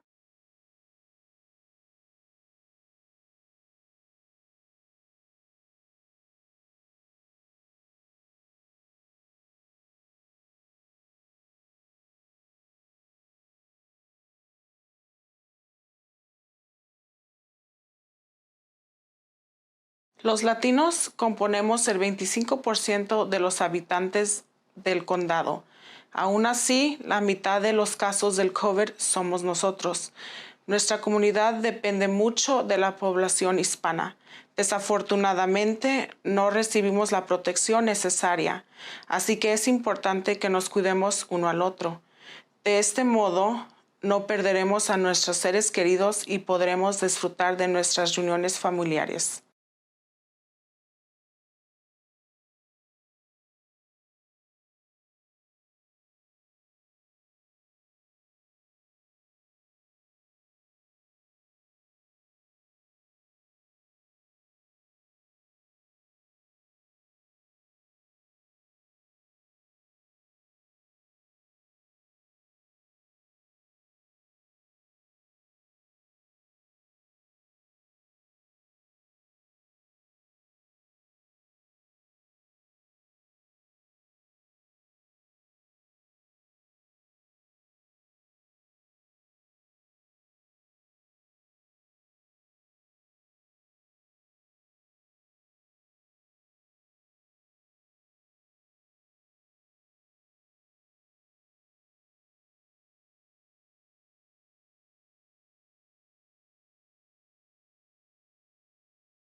When I got vaccinated for a different reason than I'm telling you to get vaccinated for.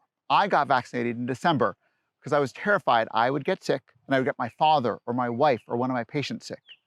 In May, I'm telling you, vaccinate so we can get back to normal life. We all want to get to barbecues and parties and to travel. If we go back to regular life without vaccines, we're guaranteed to get COVID. These vaccines are amazingly safe. COVID is not. So get vaccinated so we can start the best summer ever.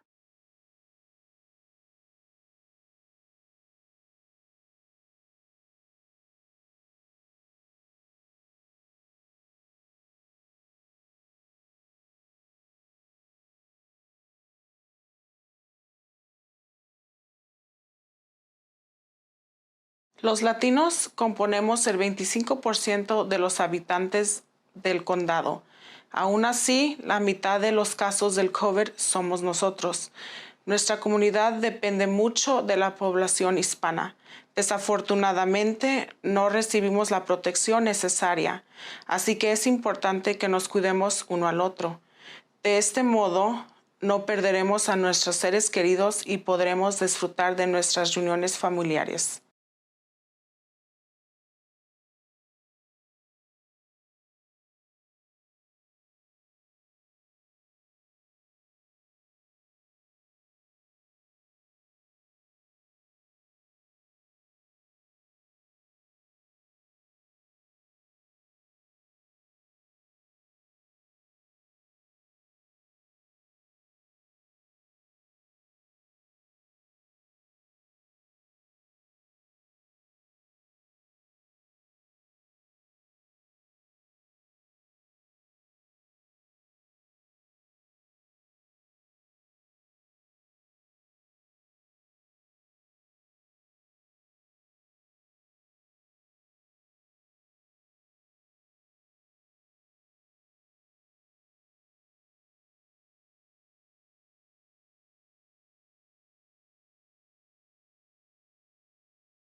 When I got vaccinated for a different reason than I'm telling you to get vaccinated for. I got vaccinated in December because I was terrified I would get sick and I would get my father or my wife or one of my patients sick. In May, I'm telling you, vaccinate so we can get back to normal life. We all want to get to barbecues and parties and to travel. If we go back to regular life without vaccines, we're guaranteed to get COVID. These vaccines are amazingly safe. COVID is not. So get vaccinated so we can start the best summer ever.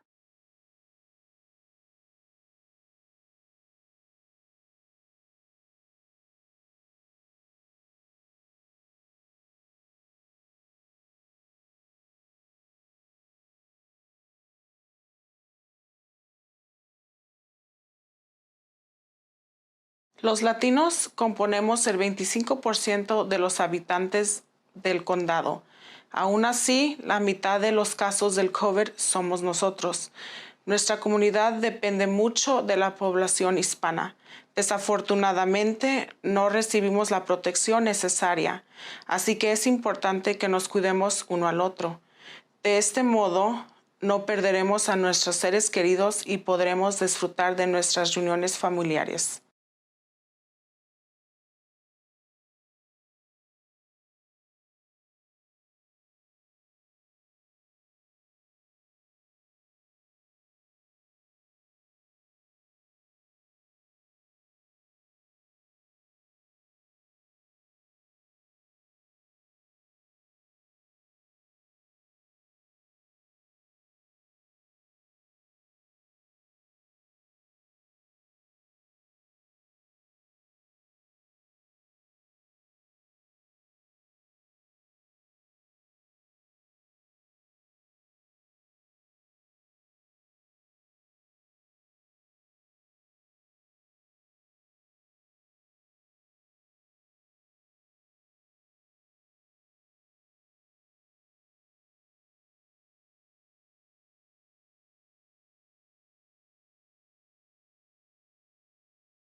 When I got vaccinated for a different reason than I'm telling you to get vaccinated for. I got vaccinated in December because I was terrified I would get sick and I would get my father or my wife or one of my patients sick. In May, I'm telling you, vaccinate so we can get back to normal life. We all want to get to barbecues and parties and to travel. If we go back to regular life without vaccines, we're guaranteed to get COVID. These vaccines are amazingly safe. COVID is not. So get vaccinated so we can start the best summer ever.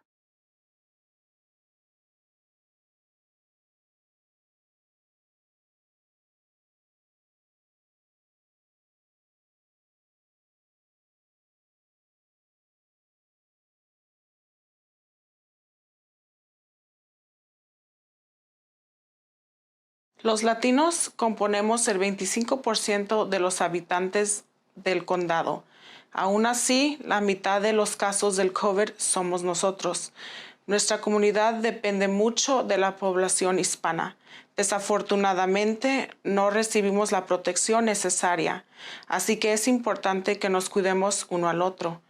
De este modo, no perderemos a nuestros seres queridos y podremos disfrutar de nuestras reuniones familiares.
When I got vaccinated for a different reason than I'm telling you to get vaccinated for.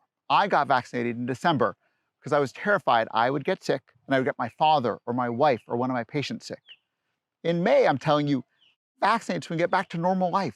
We all want to get to barbecues and parties and to travel. If we go back to regular life without vaccines, we're guaranteed to get COVID. These vaccines are amazingly safe. COVID is not. So get vaccinated so we can start the best summer ever.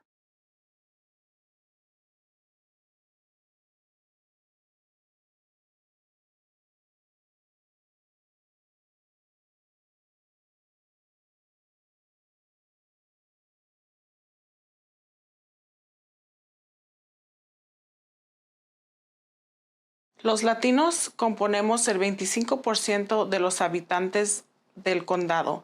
Aún así, la mitad de los casos del COVID somos nosotros. Nuestra comunidad depende mucho de la población hispana.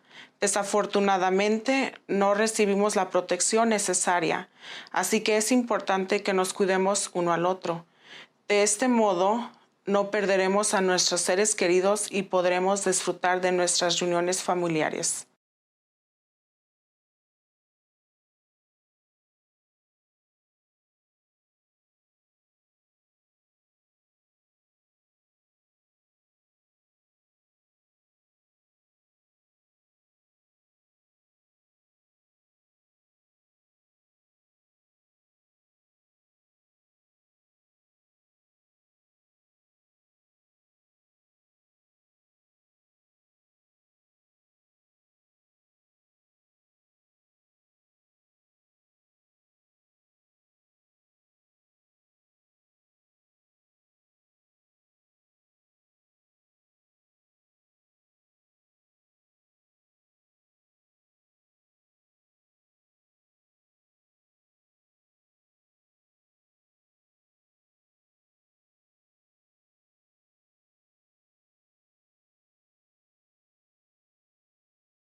When I got vaccinated for a different reason than I'm telling you to get vaccinated for. I got vaccinated in December because I was terrified I would get sick and I would get my father or my wife or one of my patients sick. In May, I'm telling you, vaccinate so we can get back to normal life. We all want to get to barbecues and parties and to travel. If we go back to regular life without vaccines, we're guaranteed to get COVID. These vaccines are amazingly safe. COVID is not. So get vaccinated so we can start the best summer ever.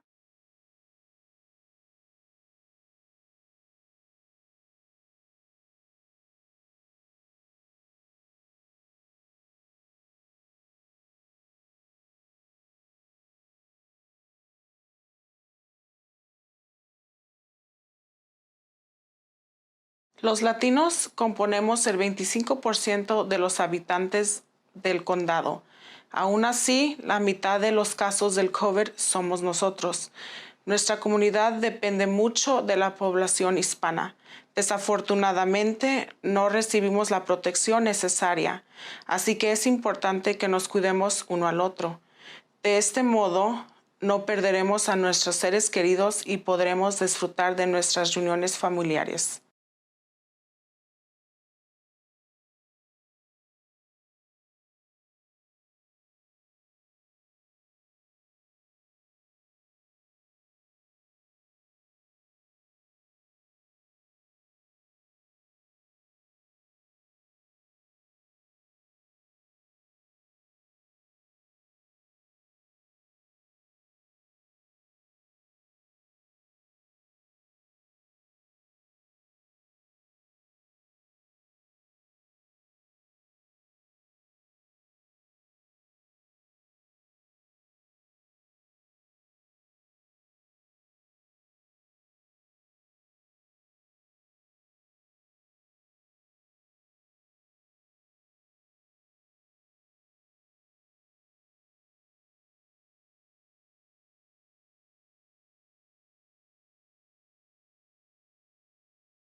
When I got vaccinated for a different reason than I'm telling you to get vaccinated for. I got vaccinated in December because I was terrified I would get sick and I would get my father or my wife or one of my patients sick. In May, I'm telling you, vaccinate so we can get back to normal life. We all want to get to barbecues and parties and to travel. If we go back to regular life without vaccines, we're guaranteed to get COVID. These vaccines are amazingly safe. COVID is not. So get vaccinated so we can start the best summer ever.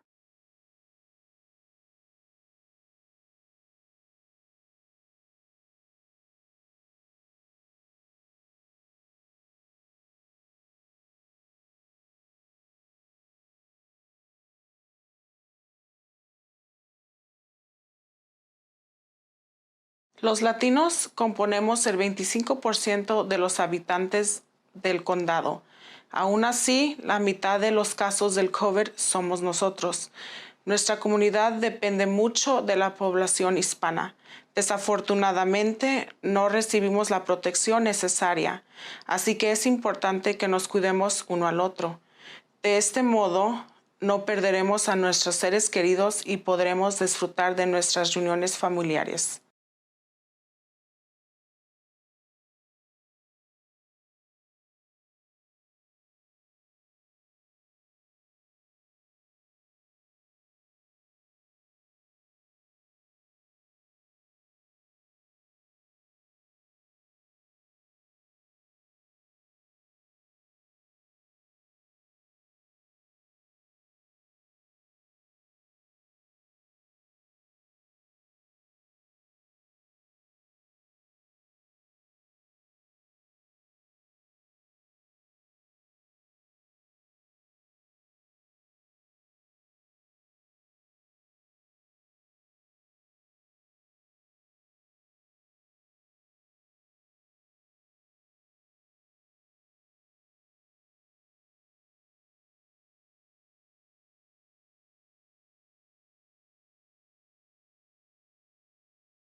When I got vaccinated for a different reason than I'm telling you to get vaccinated for. I got vaccinated in December because I was terrified I would get sick and I would get my father or my wife or one of my patients sick. In May, I'm telling you, vaccinate so we can get back to normal life. We all want to get to barbecues and parties and to travel. If we go back to regular life without vaccines, we're guaranteed to get COVID. These vaccines are amazingly safe. COVID is not. So get vaccinated so we can start the best summer ever.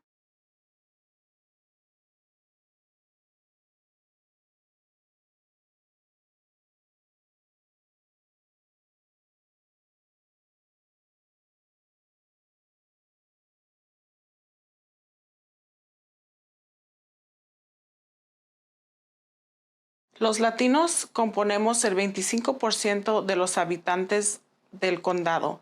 Aún así, la mitad de los casos del COVID somos nosotros. Nuestra comunidad depende mucho de la población hispana. Desafortunadamente, no recibimos la protección necesaria, así que es importante que nos cuidemos uno al otro. De este modo, no perderemos a nuestros seres queridos y podremos disfrutar de nuestras reuniones familiares.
When I got vaccinated for a different reason than I'm telling you to get vaccinated for. I got vaccinated in December because I was terrified I would get sick and I would get my father or my wife or one of my patients sick.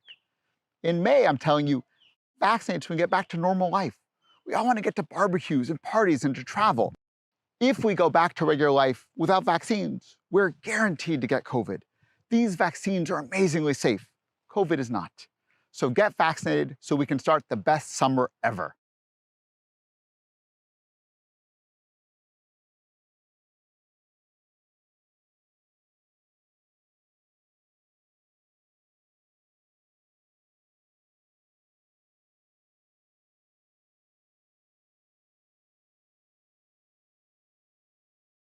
Los latinos componemos el 25% de los habitantes del condado.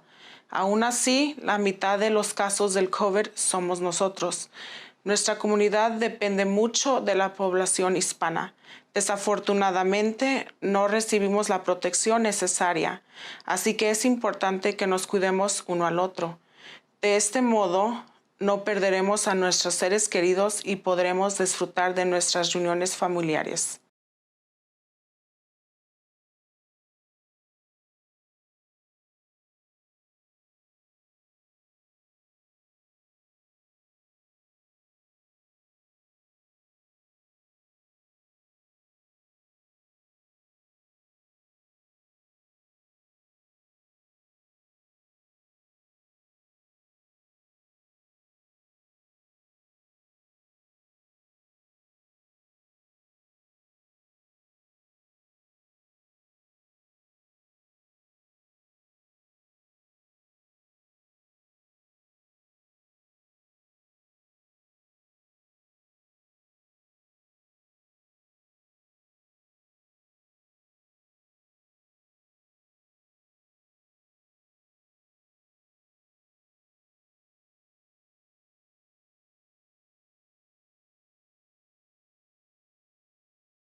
When I got vaccinated for a different reason than I'm telling you to get vaccinated for. I got vaccinated in December because I was terrified I would get sick and I would get my father or my wife or one of my patients sick. In May, I'm telling you, vaccinate so we can get back to normal life. We all want to get to barbecues and parties and to travel. If we go back to regular life without vaccines, we're guaranteed to get COVID. These vaccines are amazingly safe. COVID is not. So get vaccinated so we can start the best summer ever.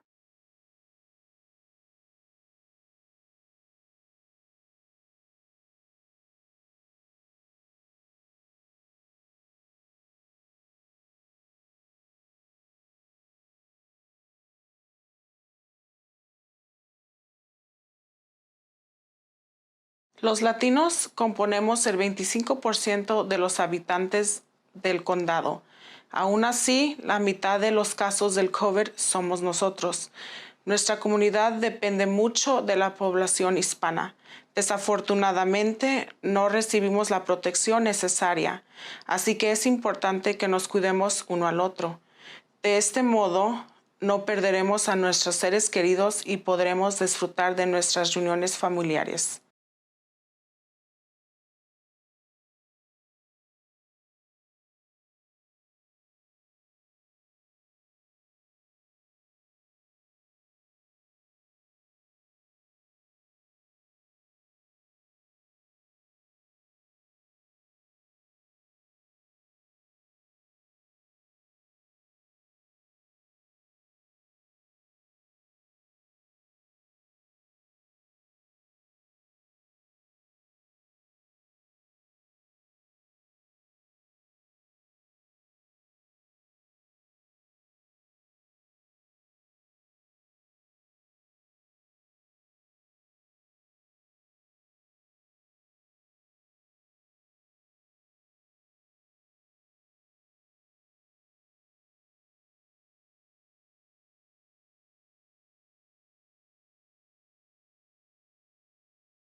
When I got vaccinated for a different reason than I'm telling you to get vaccinated for. I got vaccinated in December because I was terrified I would get sick and I would get my father or my wife or one of my patients sick. In May, I'm telling you, vaccinate so we can get back to normal life. We all want to get to barbecues and parties and to travel. If we go back to regular life without vaccines, we're guaranteed to get COVID.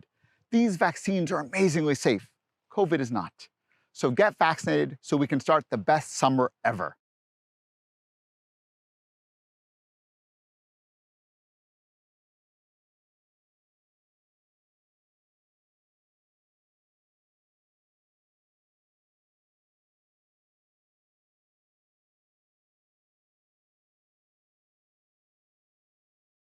Los latinos componemos el 25% de los habitantes del condado.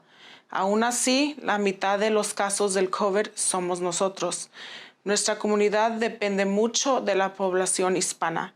Desafortunadamente, no recibimos la protección necesaria, así que es importante que nos cuidemos uno al otro.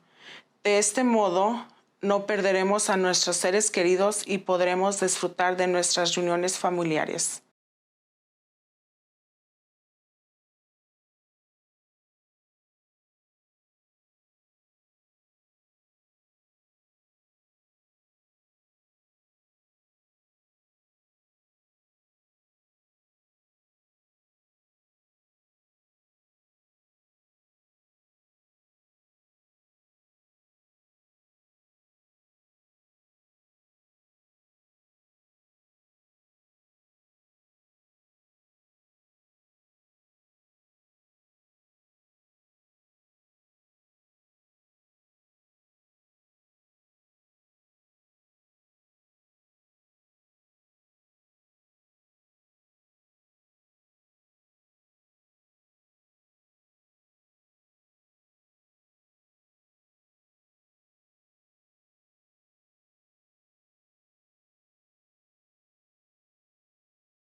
When I got vaccinated for a different reason than I'm telling you to get vaccinated for.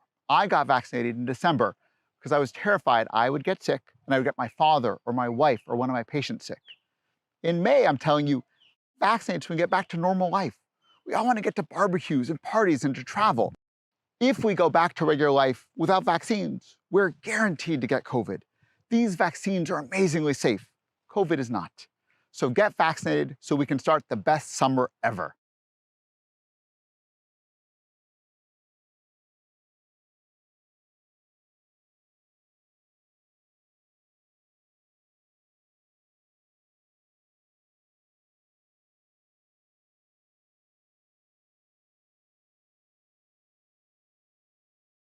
Los latinos componemos el 25% de los habitantes del condado.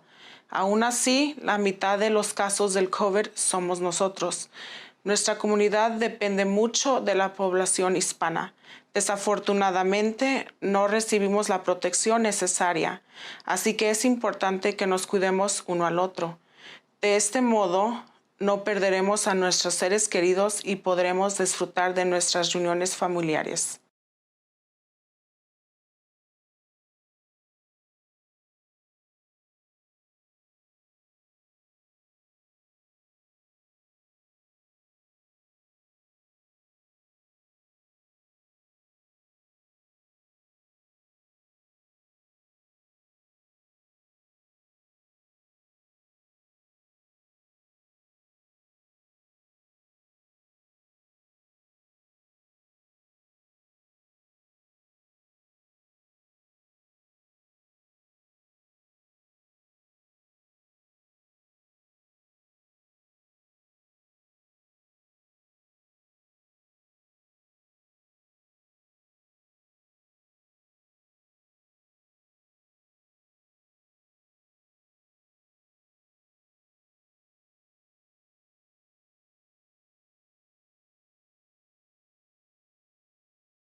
When I got vaccinated for a different reason than I'm telling you to get vaccinated for. I got vaccinated in December because I was terrified I would get sick and I would get my father or my wife or one of my patients sick. In May, I'm telling you, vaccinate so we can get back to normal life. We all want to get to barbecues and parties and to travel. If we go back to regular life without vaccines, we're guaranteed to get COVID. These vaccines are amazingly safe. COVID is not. So get vaccinated so we can start the best summer ever.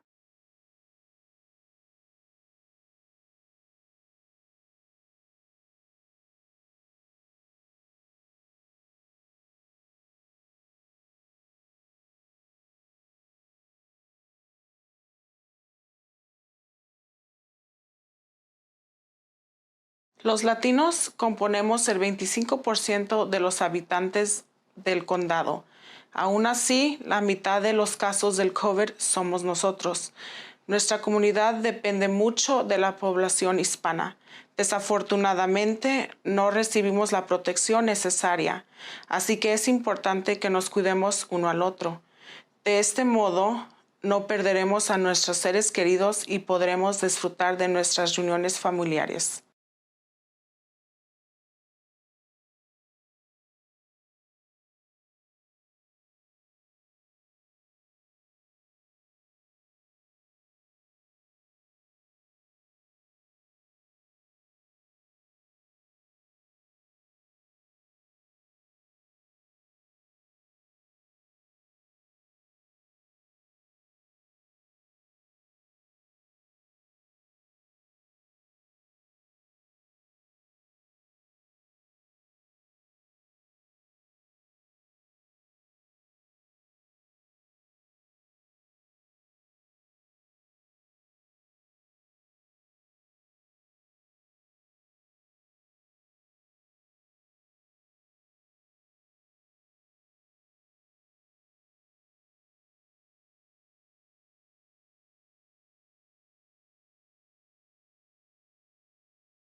When I got vaccinated for a different reason than I'm telling you to get vaccinated for. I got vaccinated in December because I was terrified I would get sick and I would get my father or my wife or one of my patients sick.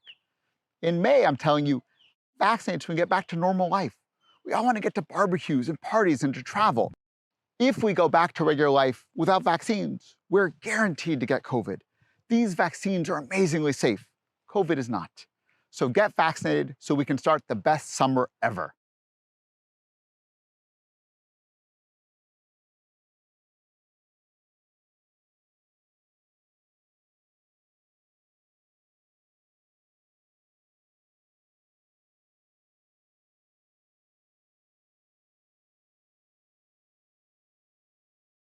Los latinos componemos el 25% de los habitantes del condado. Aún así, la mitad de los casos del COVID somos nosotros. Nuestra comunidad depende mucho de la población hispana. Desafortunadamente, no recibimos la protección necesaria, así que es importante que nos cuidemos uno al otro. De este modo, no perderemos a nuestros seres queridos y podremos disfrutar de nuestras reuniones familiares.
When I got vaccinated for a different reason than I'm telling you to get vaccinated for. I got vaccinated in December because I was terrified I would get sick and I would get my father or my wife or one of my patients sick.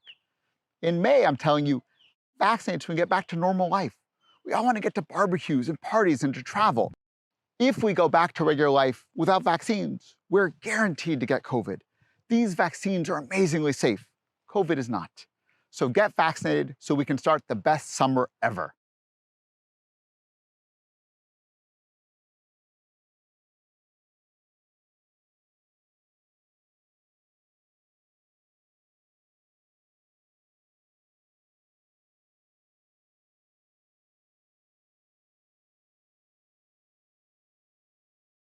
Los latinos componemos el 25% de los habitantes del condado. Aún así, la mitad de los casos del COVID somos nosotros.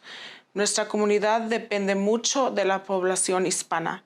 Desafortunadamente, no recibimos la protección necesaria, así que es importante que nos cuidemos uno al otro. De este modo, no perderemos a nuestros seres queridos y podremos disfrutar de nuestras reuniones familiares.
When I got vaccinated for a different reason than I'm telling you to get vaccinated for. I got vaccinated in December because I was terrified I would get sick and I would get my father or my wife or one of my patients sick.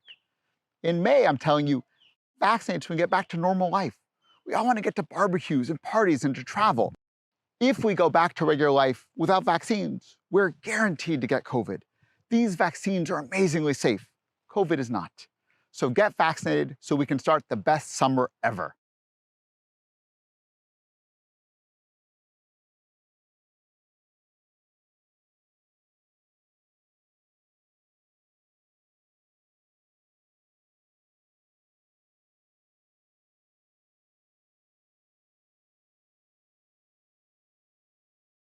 Los latinos componemos el 25% de los habitantes del condado. Aún así, la mitad de los casos del COVID somos nosotros. Nuestra comunidad depende mucho de la población hispana. Desafortunadamente, no recibimos la protección necesaria, así que es importante que nos cuidemos uno al otro. De este modo, no perderemos a nuestros seres queridos y podremos disfrutar de nuestras reuniones familiares.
When I got vaccinated for a different reason than I'm telling you to get vaccinated for. I got vaccinated in December because I was terrified I would get sick and I would get my father or my wife or one of my patients sick.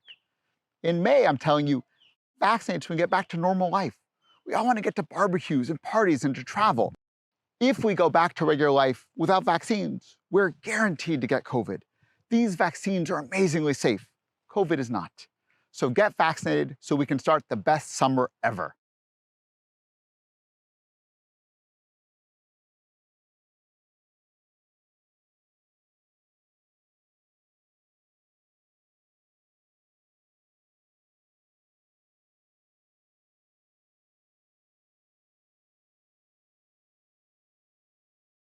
Los latinos componemos el 25% de los habitantes del condado.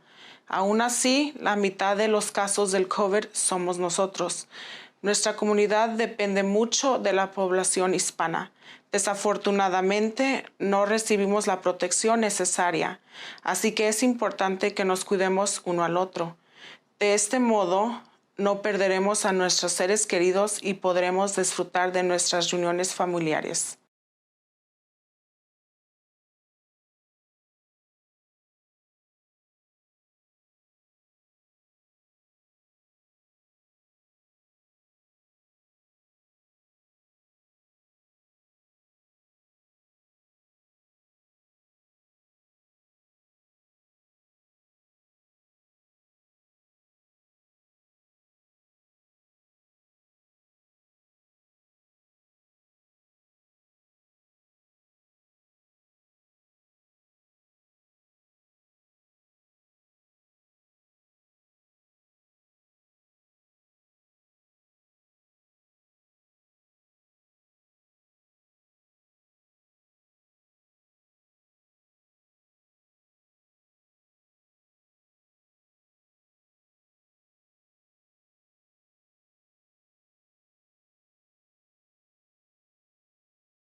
When I got vaccinated for a different reason than I'm telling you to get vaccinated for. I got vaccinated in December because I was terrified I would get sick and I would get my father or my wife or one of my patients sick. In May, I'm telling you, vaccinate so we can get back to normal life. We all want to get to barbecues and parties and to travel. If we go back to regular life without vaccines, we're guaranteed to get COVID. These vaccines are amazingly safe. COVID is not. So get vaccinated so we can start the best summer ever.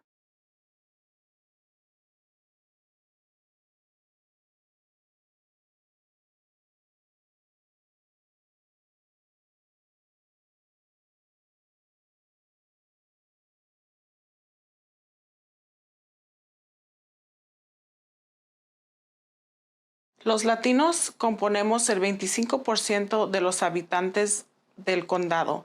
Aún así, la mitad de los casos del COVID somos nosotros. Nuestra comunidad depende mucho de la población hispana. Desafortunadamente, no recibimos la protección necesaria, así que es importante que nos cuidemos uno al otro. De este modo, no perderemos a nuestros seres queridos y podremos disfrutar de nuestras reuniones familiares.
When I got vaccinated for a different reason than I'm telling you to get vaccinated for. I got vaccinated in December because I was terrified I would get sick and I would get my father or my wife or one of my patients sick. In May, I'm telling you, vaccinate so we can get back to normal life. We all want to get to barbecues and parties and to travel. If we go back to regular life without vaccines, we're guaranteed to get COVID. These vaccines are amazingly safe. COVID is not. So get vaccinated so we can start the best summer ever.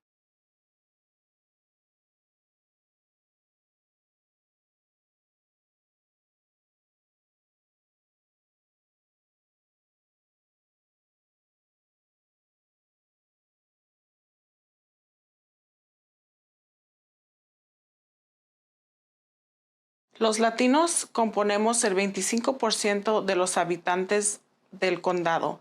Aún así, la mitad de los casos del COVID somos nosotros. Nuestra comunidad depende mucho de la población hispana.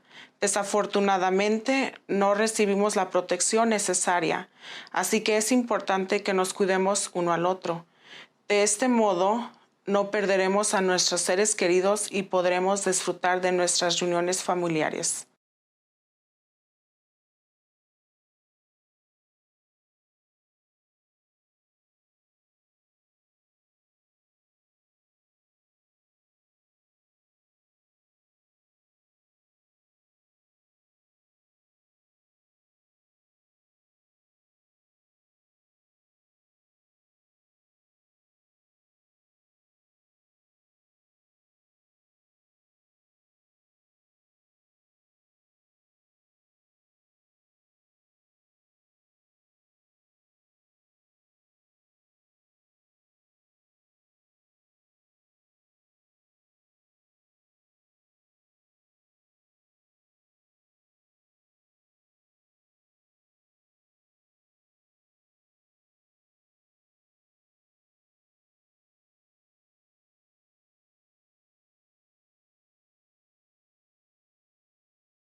When I got vaccinated for a different reason than I'm telling you to get vaccinated for. I got vaccinated in December because I was terrified I would get sick and I would get my father or my wife or one of my patients sick. In May, I'm telling you, vaccinate so we can get back to normal life. We all want to get to barbecues and parties and to travel. If we go back to regular life without vaccines, we're guaranteed to get COVID. These vaccines are amazingly safe. COVID is not. So get vaccinated so we can start the best summer ever.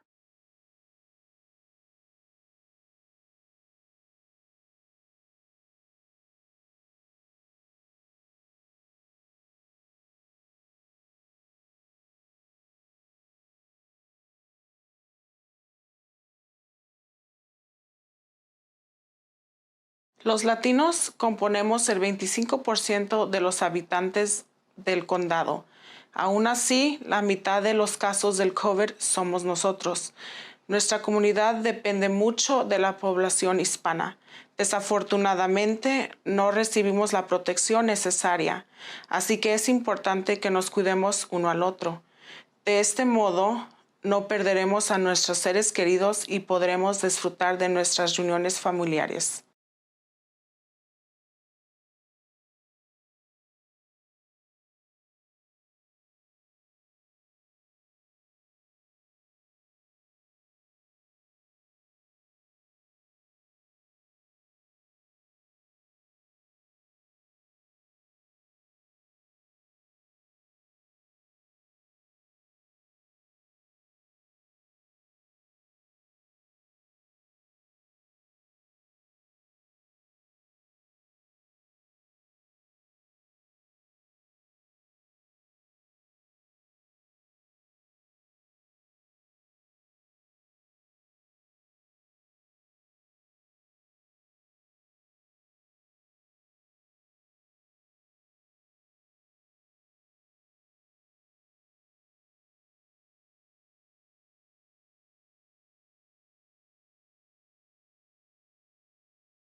When I got vaccinated for a different reason than I'm telling you to get vaccinated for. I got vaccinated in December because I was terrified I would get sick and I would get my father or my wife or one of my patients sick. In May, I'm telling you, vaccinate so we can get back to normal life. We all want to get to barbecues and parties and to travel. If we go back to regular life without vaccines, we're guaranteed to get COVID. These vaccines are amazingly safe. COVID is not. So get vaccinated so we can start the best summer ever.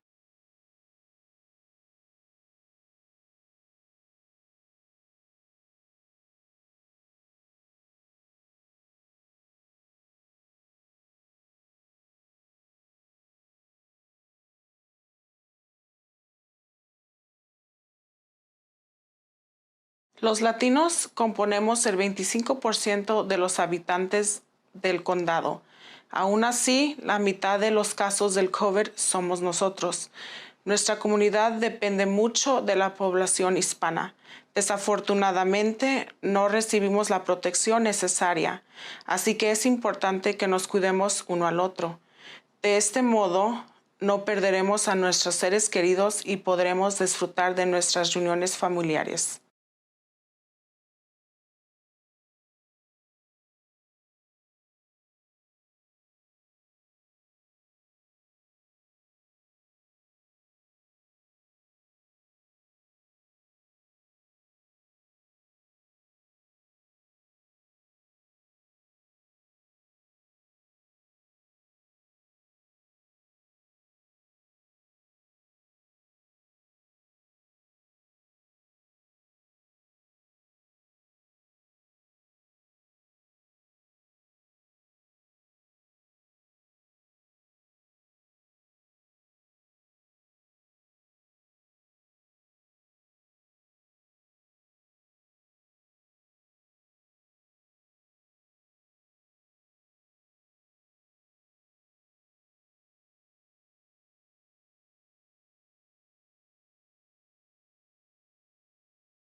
When I got vaccinated for a different reason than I'm telling you to get vaccinated for. I got vaccinated in December because I was terrified I would get sick and I would get my father or my wife or one of my patients sick.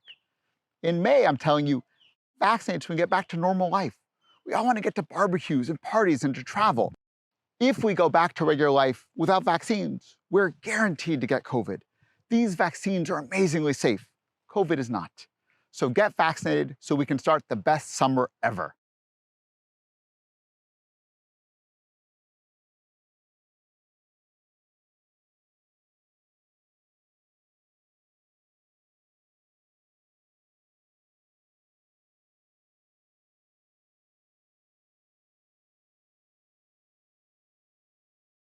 Los latinos componemos el 25% de los habitantes del condado. Aún así, la mitad de los casos del COVID somos nosotros. Nuestra comunidad depende mucho de la población hispana. Desafortunadamente, no recibimos la protección necesaria, así que es importante que nos cuidemos uno al otro. De este modo, no perderemos a nuestros seres queridos y podremos disfrutar de nuestras reuniones familiares.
When I got vaccinated for a different reason than I'm telling you to get vaccinated for. I got vaccinated in December because I was terrified I would get sick and I would get my father or my wife or one of my patients sick. In May, I'm telling you, vaccinate so we can get back to normal life. We all want to get to barbecues and parties and to travel. If we go back to regular life without vaccines, we're guaranteed to get COVID. These vaccines are amazingly safe. COVID is not. So get vaccinated so we can start the best summer ever.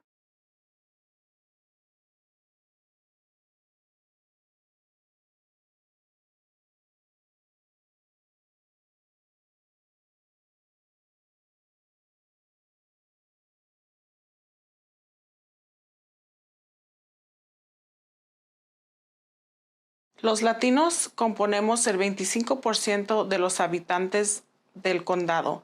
Aún así, la mitad de los casos del COVID somos nosotros. Nuestra comunidad depende mucho de la población hispana. Desafortunadamente, no recibimos la protección necesaria, así que es importante que nos cuidemos uno al otro. De este modo, no perderemos a nuestros seres queridos y podremos disfrutar de nuestras reuniones familiares.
When I got vaccinated for a different reason than I'm telling you to get vaccinated for. I got vaccinated in December because I was terrified I would get sick and I would get my father or my wife or one of my patients sick.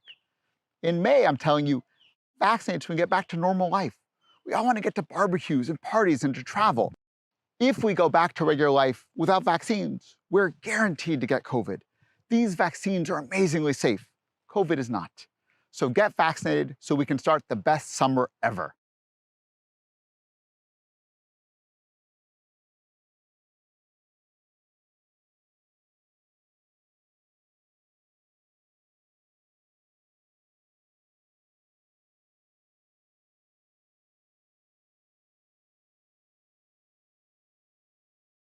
Los latinos componemos el 25% de los habitantes del condado. Aún así, la mitad de los casos del COVID somos nosotros. Nuestra comunidad depende mucho de la población hispana. Desafortunadamente, no recibimos la protección necesaria, así que es importante que nos cuidemos uno al otro. De este modo, no perderemos a nuestros seres queridos y podremos disfrutar de nuestras reuniones familiares.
When I got vaccinated for a different reason than I'm telling you to get vaccinated for. I got vaccinated in December because I was terrified I would get sick and I would get my father or my wife or one of my patients sick. In May, I'm telling you, vaccinate so we can get back to normal life. We all want to get to barbecues and parties and to travel. If we go back to regular life without vaccines, we're guaranteed to get COVID. These vaccines are amazingly safe. COVID is not. So get vaccinated so we can start the best summer ever.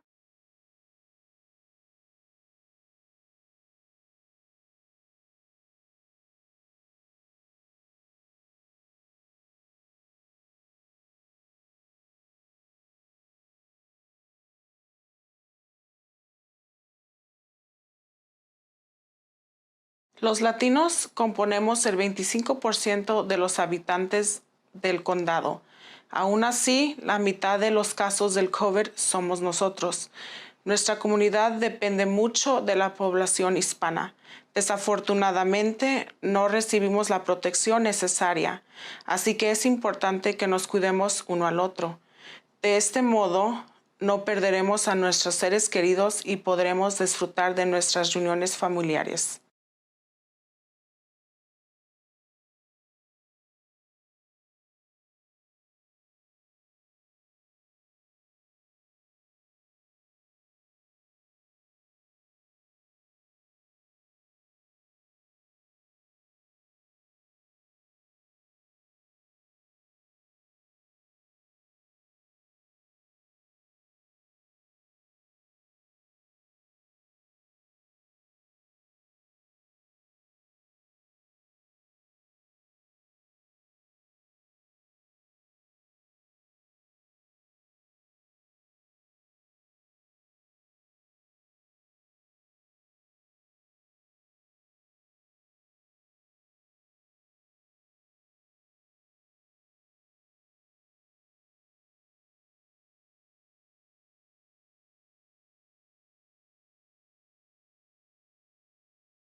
When I got vaccinated for a different reason than I'm telling you to get vaccinated for. I got vaccinated in December because I was terrified I would get sick and I would get my father or my wife or one of my patients sick. In May, I'm telling you, vaccinate so we can get back to normal life. We all want to get to barbecues and parties and to travel. If we go back to regular life without vaccines, we're guaranteed to get COVID. These vaccines are amazingly safe. COVID is not. So get vaccinated so we can start the best summer ever.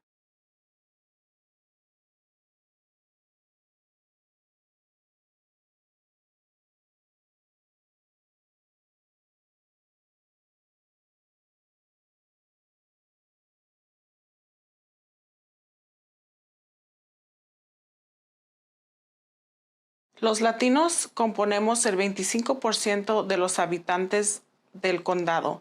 Aún así, la mitad de los casos del COVID somos nosotros. Nuestra comunidad depende mucho de la población hispana. Desafortunadamente, no recibimos la protección necesaria, así que es importante que nos cuidemos uno al otro. De este modo, no perderemos a nuestros seres queridos y podremos disfrutar de nuestras reuniones familiares.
When I got vaccinated for a different reason than I'm telling you to get vaccinated for. I got vaccinated in December because I was terrified I would get sick and I would get my father or my wife or one of my patients sick.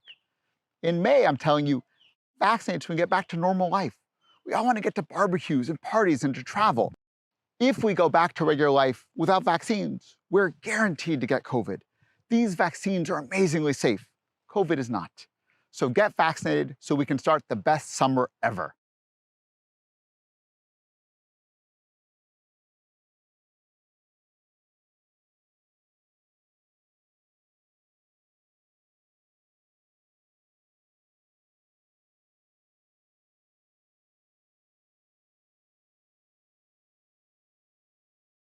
Los latinos componemos el 25% de los habitantes del condado. Aún así, la mitad de los casos del COVID somos nosotros. Nuestra comunidad depende mucho de la población hispana. Desafortunadamente, no recibimos la protección necesaria, así que es importante que nos cuidemos uno al otro. De este modo, no perderemos a nuestros seres queridos y podremos disfrutar de nuestras reuniones familiares.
When I got vaccinated for a different reason than I'm telling you to get vaccinated for. I got vaccinated in December because I was terrified I would get sick and I would get my father or my wife or one of my patients sick.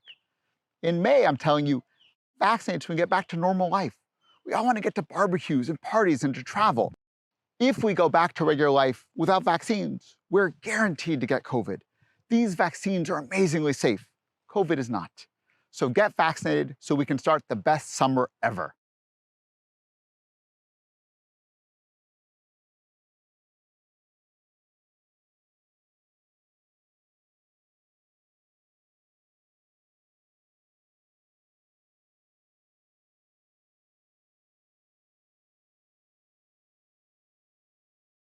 Los latinos componemos el 25% de los habitantes del condado. Aún así, la mitad de los casos del COVID somos nosotros. Nuestra comunidad depende mucho de la población hispana. Desafortunadamente, no recibimos la protección necesaria, así que es importante que nos cuidemos uno al otro. De este modo, no perderemos a nuestros seres queridos y podremos disfrutar de nuestras reuniones familiares.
When I got vaccinated for a different reason than I'm telling you to get vaccinated for. I got vaccinated in December because I was terrified I would get sick and I would get my father or my wife or one of my patients sick. In May, I'm telling you, vaccinate so we can get back to normal life. We all want to get to barbecues and parties and to travel. If we go back to regular life without vaccines, we're guaranteed to get COVID. These vaccines are amazingly safe. COVID is not. So get vaccinated so we can start the best summer ever.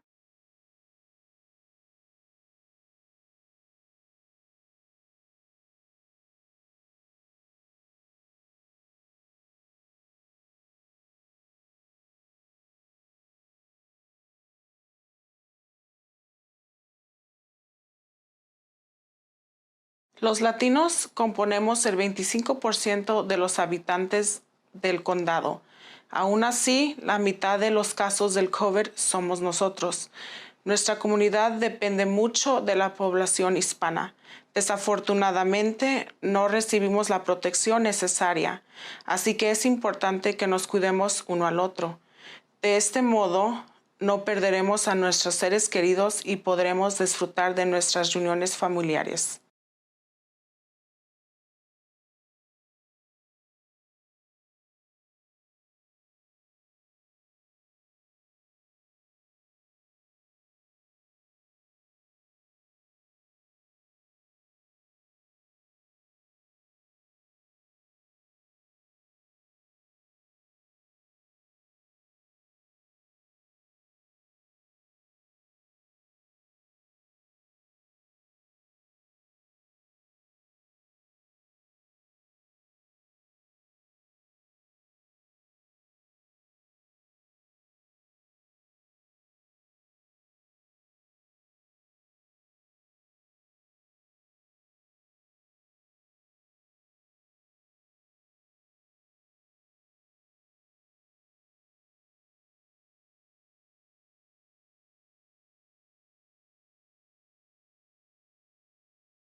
When I got vaccinated for a different reason than I'm telling you to get vaccinated for. I got vaccinated in December because I was terrified I would get sick and I would get my father or my wife or one of my patients sick.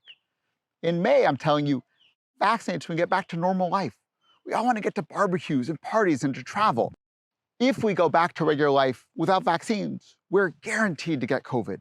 These vaccines are amazingly safe. COVID is not. So get vaccinated so we can start the best summer ever.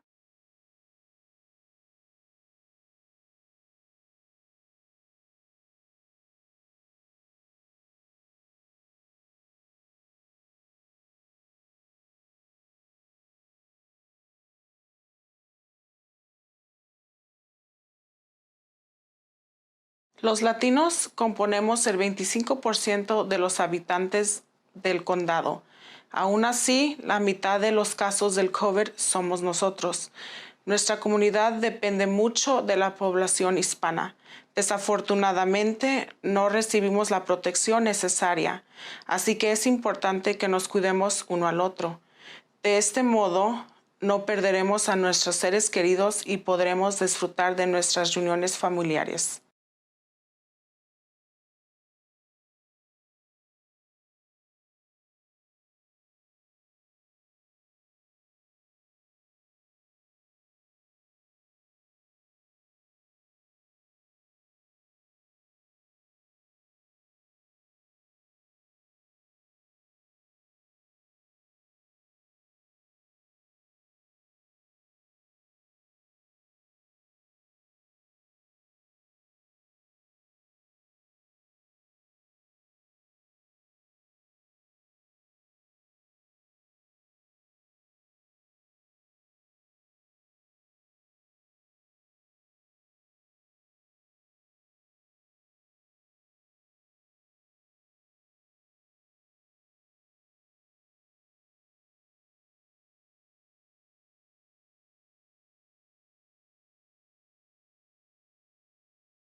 When I got vaccinated for a different reason than I'm telling you to get vaccinated for. I got vaccinated in December because I was terrified I would get sick and I would get my father or my wife or one of my patients sick. In May, I'm telling you, vaccinate so we can get back to normal life. We all want to get to barbecues and parties and to travel. If we go back to regular life without vaccines, we're guaranteed to get COVID. These vaccines are amazingly safe. COVID is not. So get vaccinated so we can start the best summer ever.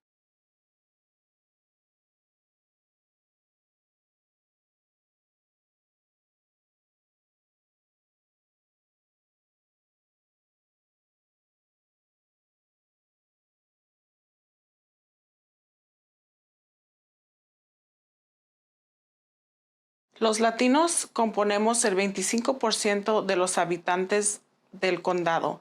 Aún así, la mitad de los casos del COVID somos nosotros. Nuestra comunidad depende mucho de la población hispana.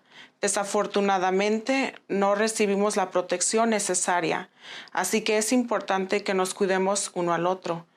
De este modo, no perderemos a nuestros seres queridos y podremos disfrutar de nuestras reuniones familiares.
When I got vaccinated for a different reason than I'm telling you to get vaccinated for. I got vaccinated in December because I was terrified I would get sick and I would get my father or my wife or one of my patients sick.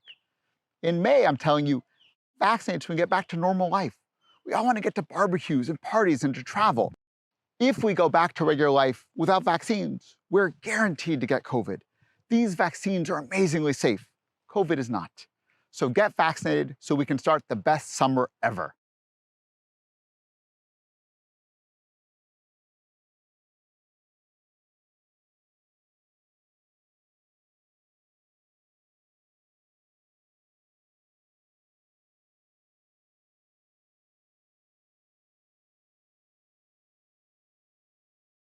Los latinos componemos el 25% de los habitantes del condado. Aún así, la mitad de los casos del COVID somos nosotros. Nuestra comunidad depende mucho de la población hispana. Desafortunadamente, no recibimos la protección necesaria, así que es importante que nos cuidemos uno al otro. De este modo, no perderemos a nuestros seres queridos y podremos disfrutar de nuestras reuniones familiares.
When I got vaccinated for a different reason than I'm telling you to get vaccinated for. I got vaccinated in December because I was terrified I would get sick and I would get my father or my wife or one of my patients sick. In May, I'm telling you, vaccinate so we can get back to normal life. We all want to get to barbecues and parties and to travel. If we go back to regular life without vaccines, we're guaranteed to get COVID. These vaccines are amazingly safe. COVID is not. So get vaccinated so we can start the best summer ever.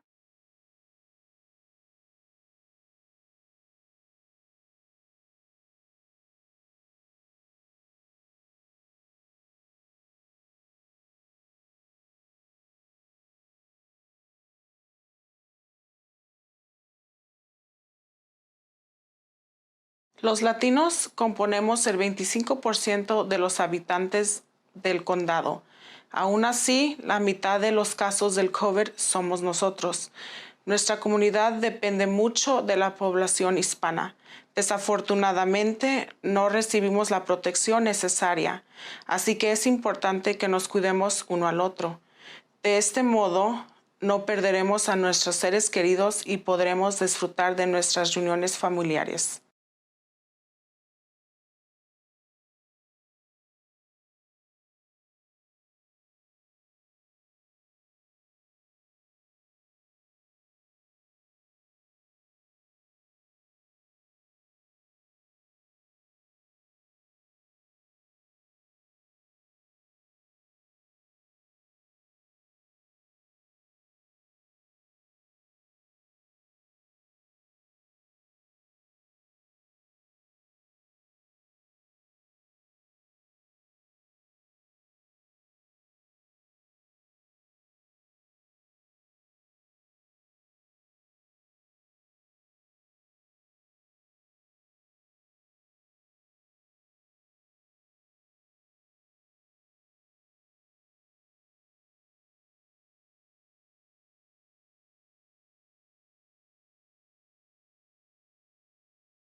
When I got vaccinated for a different reason than I'm telling you to get vaccinated for. I got vaccinated in December because I was terrified I would get sick and I would get my father or my wife or one of my patients sick.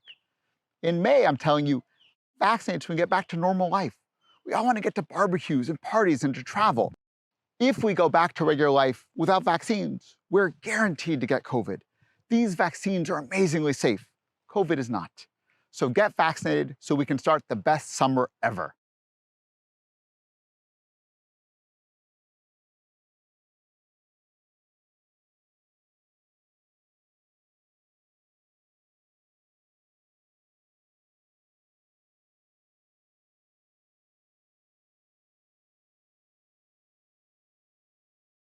Los latinos componemos el 25% de los habitantes del condado.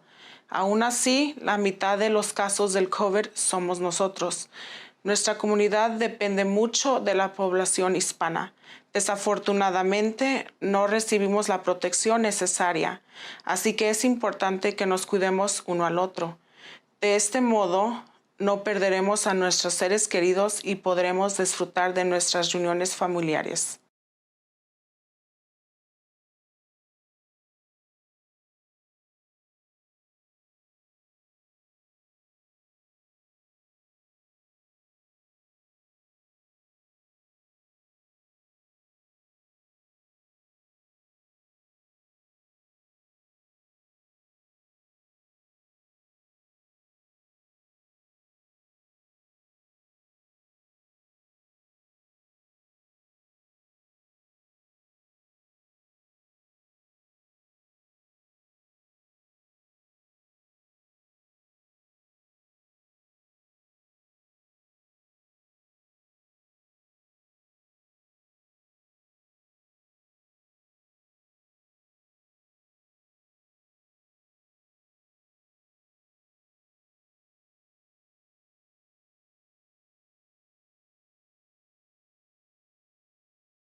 When I got vaccinated for a different reason than I'm telling you to get vaccinated for. I got vaccinated in December because I was terrified I would get sick and I would get my father or my wife or one of my patients sick.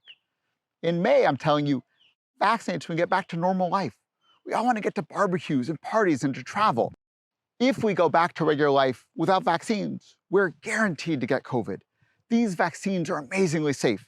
COVID is not. So get vaccinated so we can start the best summer ever.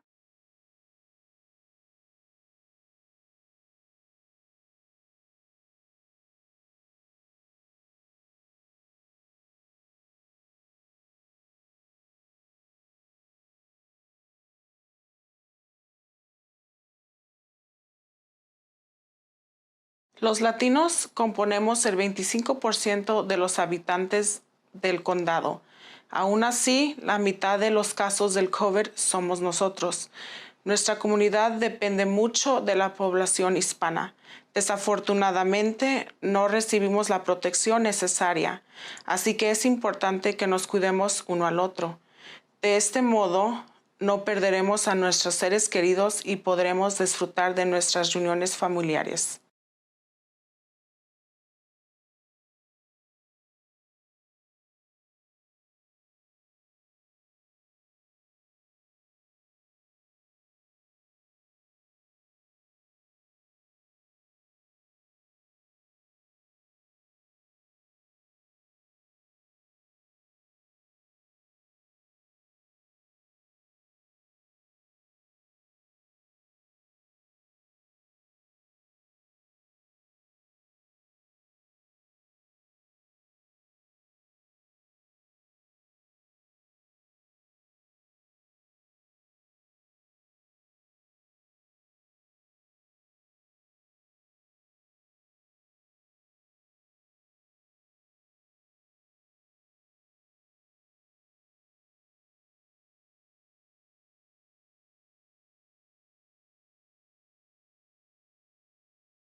When I got vaccinated for a different reason than I'm telling you to get vaccinated for. I got vaccinated in December because I was terrified I would get sick and I would get my father or my wife or one of my patients sick.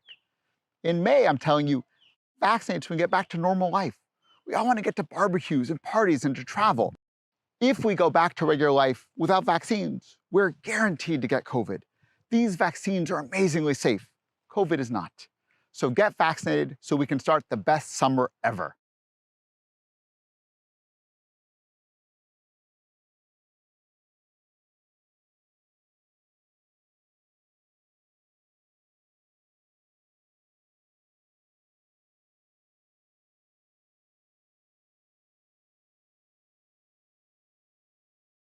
Los latinos componemos el 25% de los habitantes del condado. Aún así, la mitad de los casos del COVID somos nosotros. Nuestra comunidad depende mucho de la población hispana. Desafortunadamente, no recibimos la protección necesaria, así que es importante que nos cuidemos uno al otro. De este modo, no perderemos a nuestros seres queridos y podremos disfrutar de nuestras reuniones familiares.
Thanks.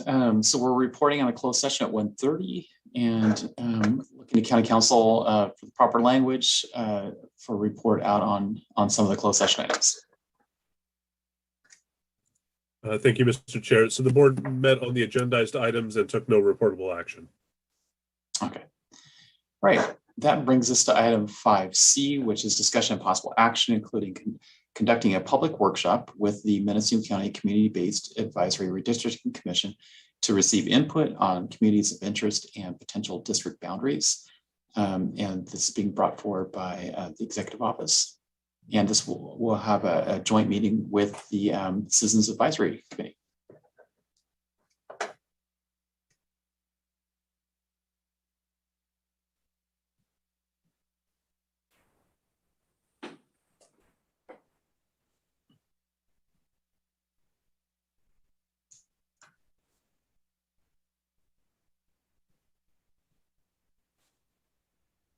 Sherry, do either you or Charlotte want to introduce the item? Oh, yes. Good afternoon, Chair, members of the board, CEO Angelo, County Council Curtis, and the Advisory Redistricting Commissioners. I'm Sherry Johnson with the Executive Office. Today we are conducting a public hearing to receive input on the community of interest and potential district boundaries and provide an update on where we are with redistricting process. So staff have a brief PowerPoint presentation, which will review the timeline, processes, and criteria. And thank you, Dylan, for sharing your screen. So next slide, please. So as you can see, we have a pretty tight timeline. So here is the redistricting timeline. The timeline's tight due to the census data, the delay that in the census data. So we've had several public workshops with the commissioners. And as you can see today, we're at the October 26th with our redistricting hearing. And tomorrow we have a workshop, an evening workshop. On the 29th, there's a potential, the deadline to receive the public's draft maps, which we have this deadline set so that gives staff time to draw the maps. So we need a little bit of a turnaround time to process. November 3rd, we have another public workshop to narrow the maps down so we can make a recommendation to the board. The commissioners will be making a recommendation. We'll be publishing those maps on the 4th. And then we'll be coming back to the board on November 9th to present drafts and the Board of Supervisors to identify a preferred map. There'll be a 7-day publishing time before the special meeting, which is November 18th, to approve a final map. On December 7th, as you can see, we'll be introducing the ordinance. And then on December 14th, we'll be adopting the final maps. If no questions on the timeline, we'll go to the next slide. So here's a summary of our hearings. So we have held 7 public workshops since established by the board ever since September 30th. The census data was released in mid-October. On October 12th, the ARC received existing districts for equal population. We reviewed those. We've had published draft maps. We have met on the 20th. We had a redistricting workshop where we reviewed 4 maps. The staff continue to publish additional draft maps. And then tomorrow, as I had stated, we will have another public workshop at 6:15.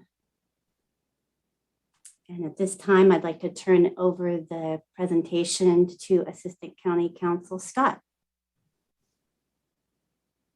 Thank you, members of the Board of Supervisors and the Assistant or the Deputy Chief Executive Officer, Sherry Johnson, also to the CEO's office.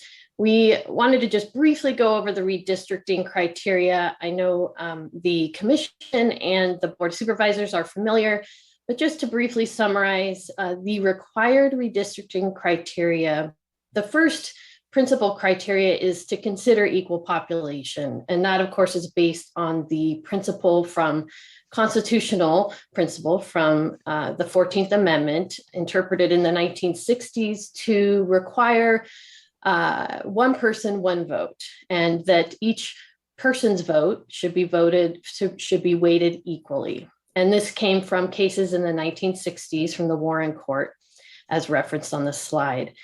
And our state law incorporates these same criteria, for equal population into the supervisorial redistricting process, as you see from Election Code 21500A. The Supreme Court further clarified the one person, one vote principle in the 1980s and noticed that minor deviations from equal population may be necessary to permit other legitimate redistricting purposes, and found as a general plan with a maximum population deviation under 10 category of a minor deviation.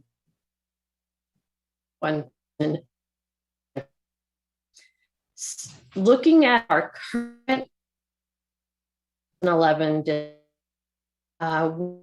recently released data indicate that there is 14.7 between the least populated district, District 4, and the most populated district, District 3. Next slide, please.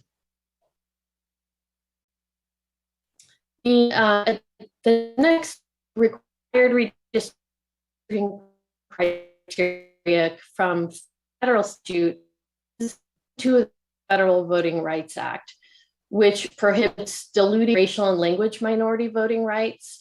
And this is also codified in our state law that governs supervisorial district boundaries. And the question to ask here is there a large and geographically compact minority population in the county that might constitute a majority in a single member district? So greater than 50%. And if that is the case, then in our redistricting, there is consideration to prevent packing of that majority minority or cracking. And if we do not have a greater than 50% majority minority population, then we aren't permitted to consider race as the predominant factor in drawing lines. Currently, Mendocino County does not have a large geographically compact minority population that would comprise more than 50% of a single district in the county. Next slide, please. And this is just the ranked state criteria from the code section C. These are the 5 criteria that the state also adds and requires us to consider in drawing the district lines. And they go in descending order of priority. So first being that our maps, our districts should be geographically contiguous. This is preventing shapes that we want to have districts that have one complete shape, and preventing districts that jump from one section to another. The next criteria is minimizing the division of local neighborhoods and communities of interest. And a community of interest as defined in state law is a population that shares common social or economic interests that should be included within a single district for purposes of its fair and effective representation. So some communities of interest prefer to be represented in multiple districts, and some identify themselves as requiring representation in a single district. And so this criteria requires that we consider minimizing the division of these communities. A community of interest is not relationships with political parties, with political candidates, or incumbents. And then the next criteria is the keeping together the cities and census designated places. So census designated places are the towns in our county. And then followed by easily identifiable boundaries, natural boundaries like rivers, canyons, mountains, and artificial like highways, roads, landmarks. And then finally, at the least prioritized criteria is keeping the districts compact and trying to maintain shapes such that one area isn't bypassing a more nearby populated area for a more distant populated area.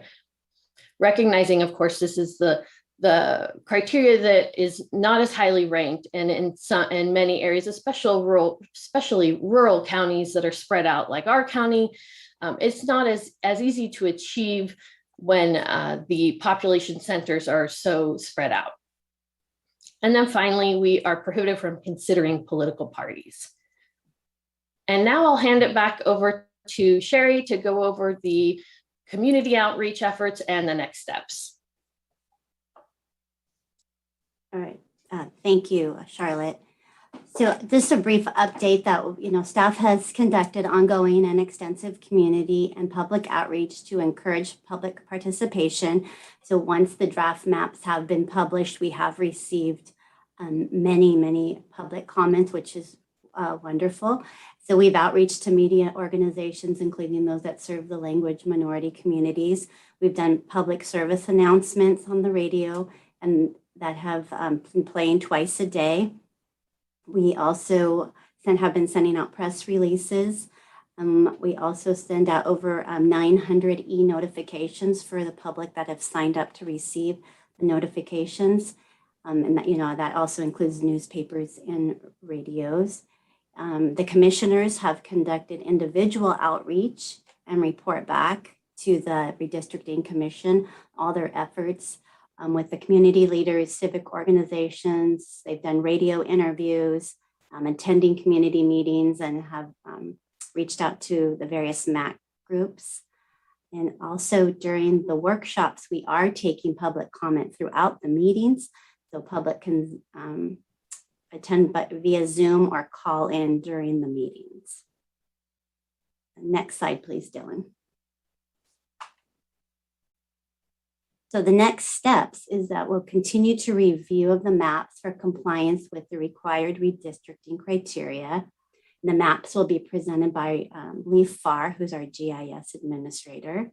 We have 2 more public workshops for refining the maps, and that's October 27th and November 3rd. And then the Board of Supervisors is to identify the preferred maps at the November 9th Board of Supervisors meeting. And if Chair Jurdy, I would like to just invite Commissioner Farmer to provide any comment on the process or community outreach if you'd like to do that. Thank you.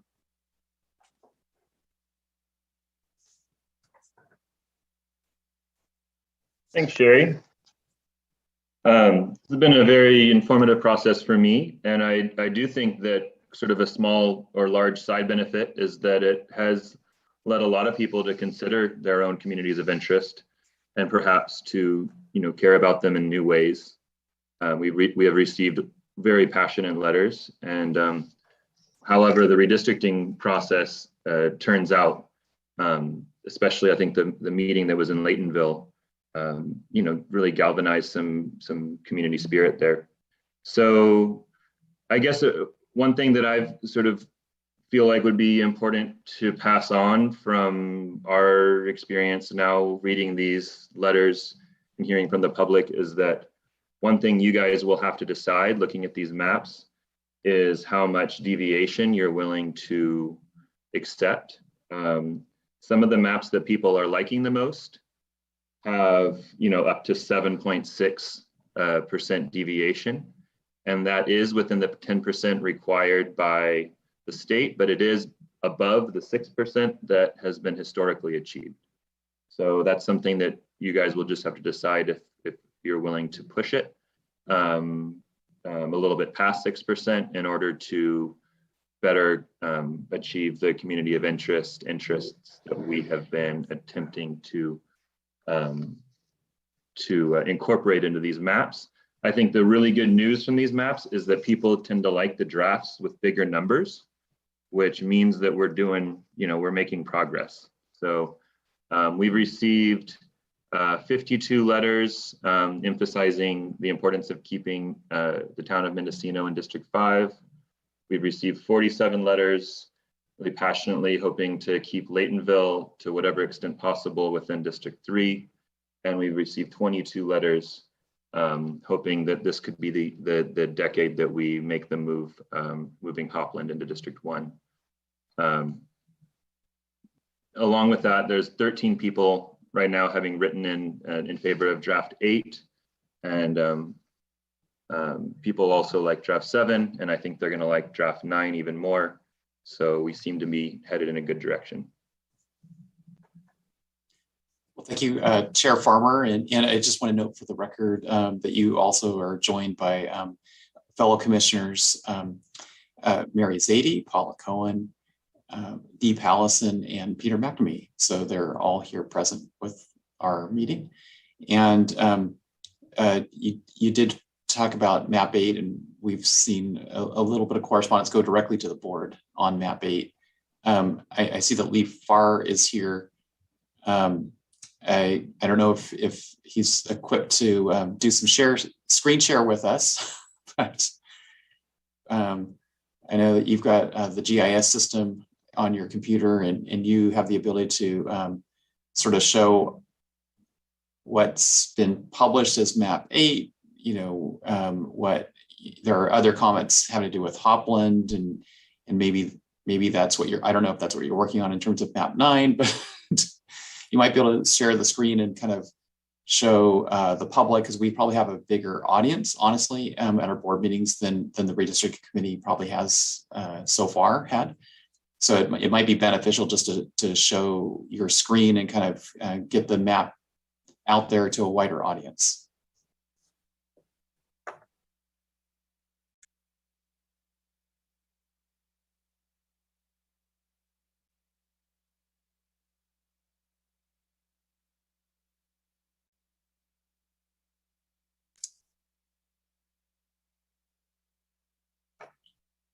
And I'll just add, Chair Farmer, while Leaf is presenting a screen, that it's been clear that, as you said, you've been gaining support, it seems, for as each map develops and responds to the previous comments. And it's been clear that you've really worked, and Leaf's worked really hard at developing kind of an iterative process. So where one map makes an improvement, but maybe causes some other consternation, the next map tries to address the consternation with yet another improvement. So, you know, it's a bit of a Rubik's Cube puzzle here to solve, but it looks like the Commission and Leaf are doing a great job in trying to address concerns as they come up and perfect the map as much as can be done.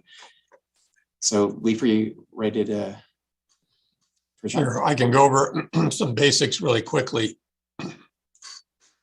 This is the current supervisorial districts as they're represented as best as possible by census blocks.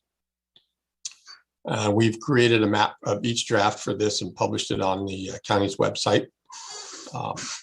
Again, each map will give you the 2010 population and the 2020 census population as adjusted by the state, which we're required to use. Each district population is given here on the left-hand side, and then the average that we're shooting for to equal the population. That's basically just the total population divided by the 5 districts, gives you an average of 18,325. Over on the right-hand side, we're showing for each district the deviation from that average. So you can see here, if we're shooting for, say, 3% or less deviation from the average, currently, as it stands now, with the current boundaries, District 1, 2, and 5 are pretty well balanced below that 3% deviation. The issues we have here are District 4 is quite a bit under, and District 3 is quite a bit over. So that's sort of been the task of the Citizens Committee, is to balance that population. You can see down here on each map, there'll be the variation between the least populated and the most populated districts. And again, the current version of our district boundaries with the 2020 population shows a 14.7% deviation or range from the least to the most populated districts. So we have one of these maps for each draft that comes up in our public meeting.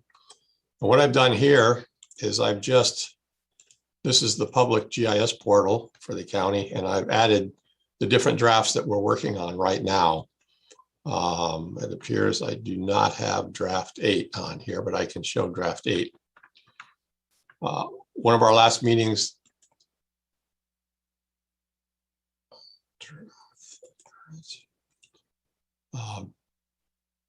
was working on draft 7. And again, I'm going to zoom in here. And you can, this is the town of Laytonville, sort of the main core area right in here, and some areas around Laytonville. A lot of public comment about keeping Laytonville in the 3rd district. And that was an initial attempt to other versions that we were working on.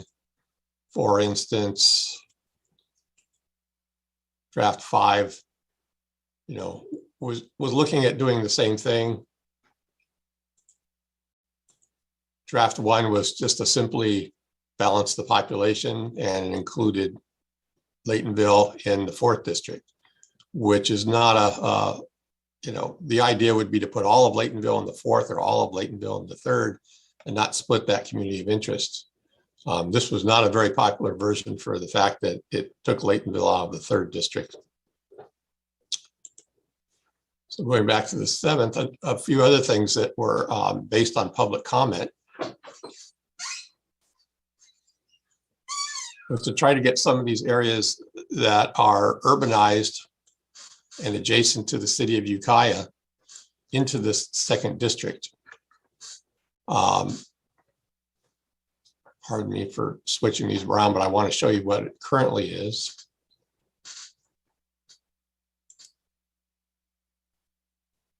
So currently, this area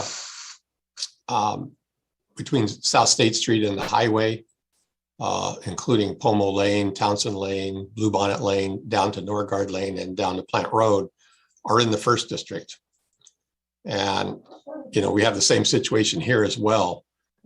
But it turned out that, you know, population wise, we could get this area into the 2nd district, which isn't a lot, but it was an improvement. So that's why in draft 7, we were looking at adding this area into the 2nd district. When I say we, I mean the Citizens Advisory Committee.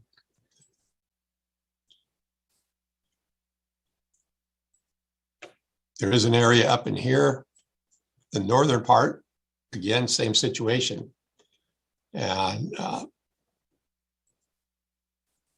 there's a lot of population in this small area. So putting it in one district or another means that you're going to have to adjust that district somewhere else. We looked, the Citizens Advisory Committee looked at a much larger 2nd district in some of these different versions, but you could not balance the population doing that because you have such a concentrated area of population in this one community of interest.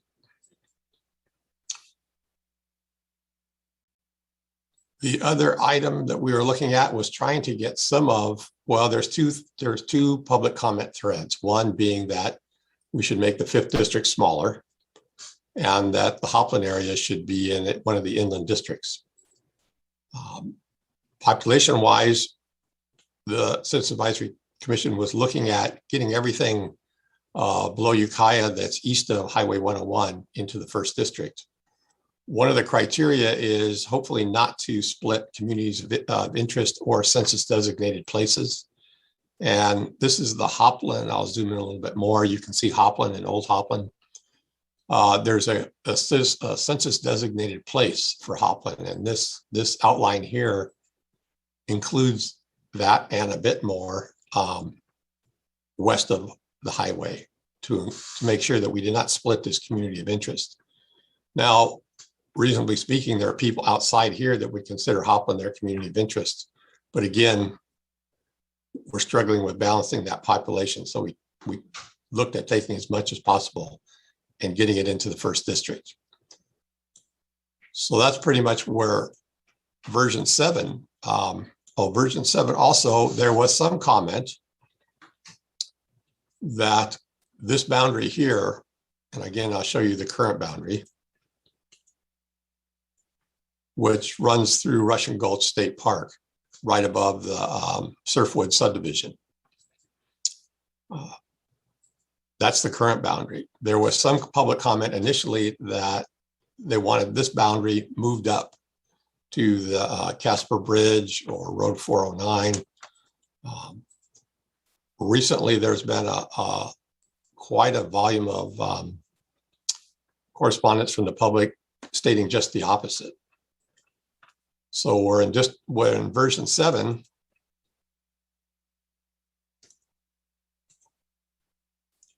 We tried moving that boundary up to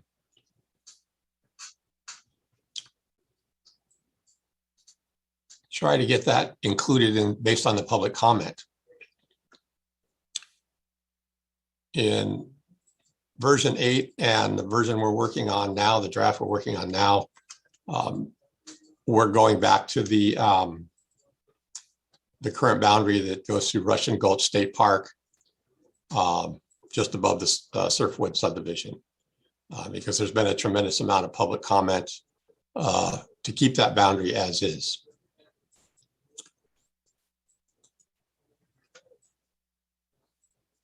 And let me see if I can.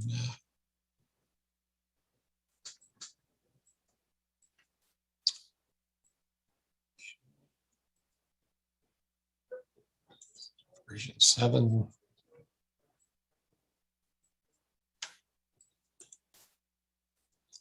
So those are some of the changes. Version 8, and I'll bring over a map of version 8 here. Again, this is sort of a different application, but it's the one we're using at the public meetings to maneuver blocks around. It just so happens that this, I have version 8 here and not on that other application. If you'll notice here, we'll zoom in. There's Surfwood. This is following the block boundary, which goes through the creek there at Russian Gulch. So that's pretty much the current boundary. It maintains that. The idea of version 8 was to try to get as much as Laytonville in the 3rd district as possible. So it gets quite a bit more area of the Laytonville community of interest, goes further up Highway 101, stays in the 3rd district. To achieve that, this boundary here, right in this section between the 4th and 5th district, has to drop down a bit. And it's extended pretty much up against Brook Trails, Willett's community of interest, to pull in some extra population. District 3 still had too much population. So we've extended the District 1 up into the more northerly, into the end of Tomkai and Cave Creek subdivisions, and a little bit further north. You can see here's the old boundary along this block line here. We've extended a little bit further north towards the National Forest to try to decrease the population here to balance it. And thinking that possibly Tomkai and Cave Creek would have a lot in common with the more southern part of Redwood Valley. Keeps Redwood Valley and Potter Valley together, of course. And along here, other than those changes, it did not change the boundaries of District 1, 2, or 5. The only goal was to try to balance this population. So we've kept out more of the Laytonville community of interest out of the 4th district, and we've extended this northern boundary a little bit of the 1st district. That's all this map does. It does balance the population below the 10% level, although the 4th district is still pretty low. It's about a 4% deviation from the average. What we've done in District 9, excuse me, draft map 9, is that we went back to see if we could then put the same area of Hopland that was shown in the draft map 7 back into the first district, leaving everything above here as we've manipulated it in this particular draft 8, and that is possible. We can do that. The only exception to that is we can get that same area of Hopland census designated place, and everything east of the highway 101 into the first district down here in the southern part of the county. The one caveat is that to balance then the population, because we're getting a lot more population in District 1, because remember, we had to extend it north to make District 3 population balance. We would have to take these blocks right in here, which are urbanized blocks here north of the city of Ukiah, and put them in District 5. So then District 5 would have area to the north of the city, as well as the existing areas they have to the south of the city within that district. And that would be the only change to the 5th district on this map, other than the 4th district dipping down a little bit in the inland area. The coastal boundary coming out at Russian Gulch would stay the same. So that's what we're working on now. Again, for this map, which is version 8, you can see some of the statistics.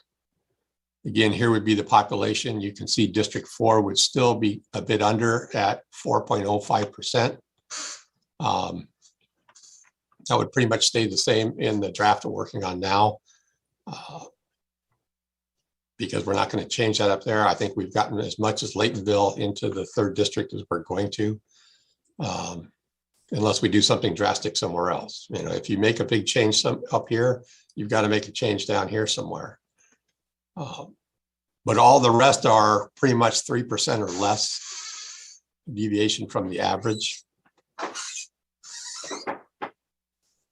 And you can see how many in actual persons are who would make to reach the average. So again, draft 9 that we're working on will kind of combine some of the options that people want in map 7, along with most of what you see here on draft map 8. And I'm open to any questions if the board has any. Well, thank you, Lee, for the presentation. Really helpful. Supervisor Williams. It is really helpful. And the last change you showed us to move Hopland into the 1st, I hear a lot of folks in Hopland express that they feel more associated with District 1. I think this is probably a good move in terms of what the public is asking us to do. But the second part of that, where District 5 in that process would lose too much population and would need to increase, are we considering any other options besides moving the urbanized area north of Ukiah into the 5th? That strikes me as splitting a community of interest. Well, there's a couple. It's not really that District 5 needs more population. It's more that District 1 has too much population. Because if you know, this version here, version 8, extends District 1 up into District 3 to help balance the population in District 3, which has too many people. In other words, keeping more of Laytonville in the 3rd district means that you're not getting rid of enough population in the 3rd district to make the balance. So District 1 is extended up. Well, if you extend District 1 up to balance that population, you're adding more people to District 1. If then we want to add even more people to District 1, then we are taking away from District 5. And I do not have the, possibly, let's see.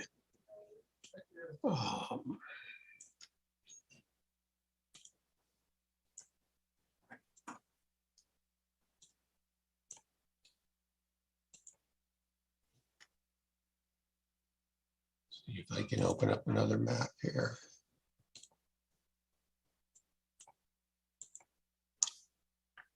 Okay, this is 7, and it's pretty close. There's a few more people in this version than in district, and then in draft 8. But if we look at the statistics,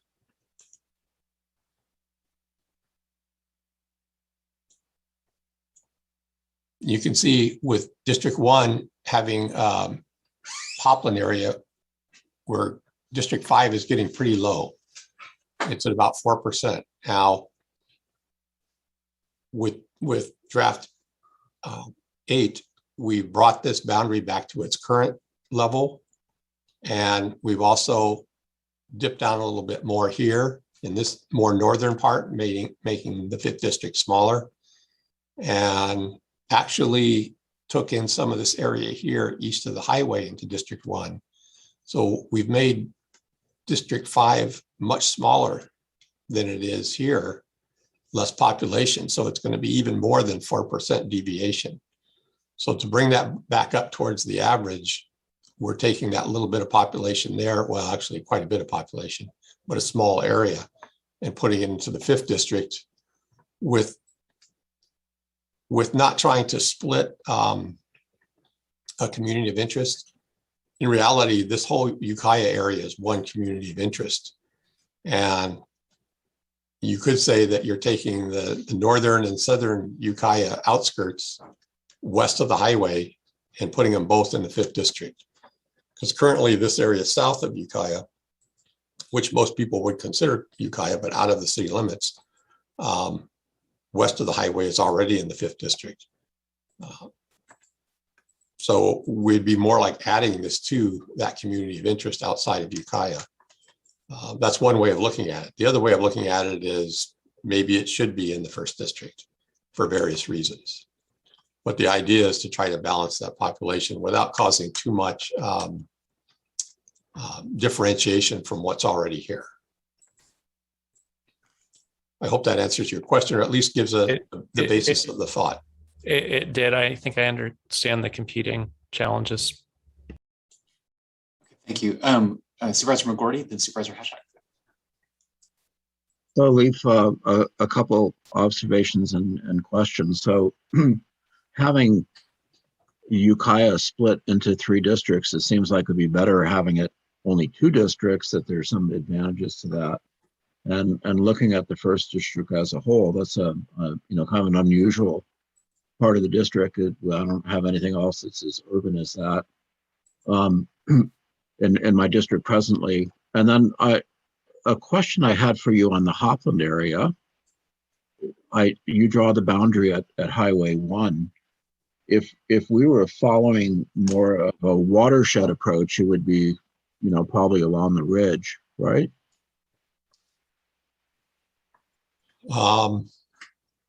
Yes, let me I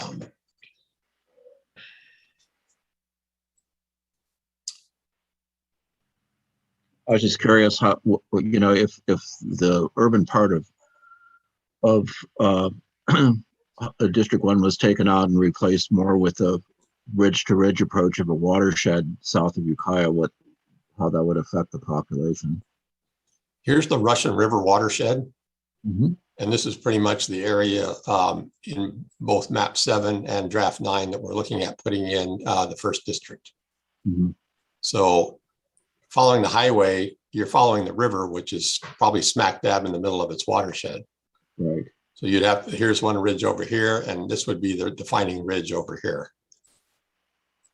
Yeah, that's further than I thought. I was, thinking of, as you're driving down Highway 101 and you're looking up and you're seeing the hilltops there like Bus McCall Peak and Spanish Peak as being kind of the immediate watershed. Yeah, it actually goes back a little bit more when you look at some of the creeks that are flowing behind, say, Spanish Mountain.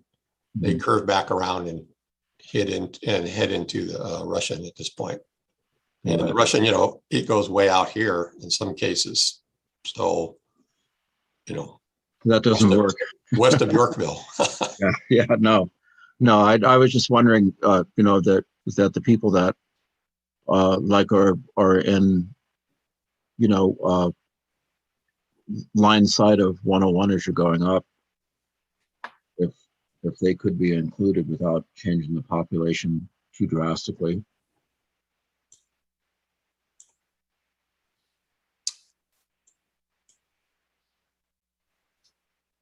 Yeah, you've got your Felice Creek Road, Eagle Rock Road, Road 110, and you can see Snell Mountain here.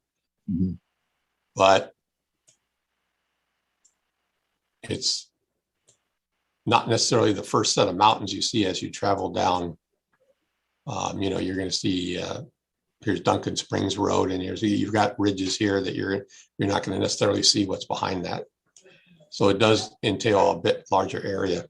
Mm-hmm. One of the first couple of attempts that the Citizens Advisory Commission tried to look at was following these watershed boundaries. And you can put together some nice maps that really incorporate communities of interest by aligning your boundary lines to the watershed lines. Unfortunately, the population is dispersed in such a way that it's very difficult. Some of the maps we were looking at were 35–40% variance between the least populated and the most populated. So it would have been very difficult. We made several attempts at that. And the bulk of the public comments we have were pretty much, we like it the way it is.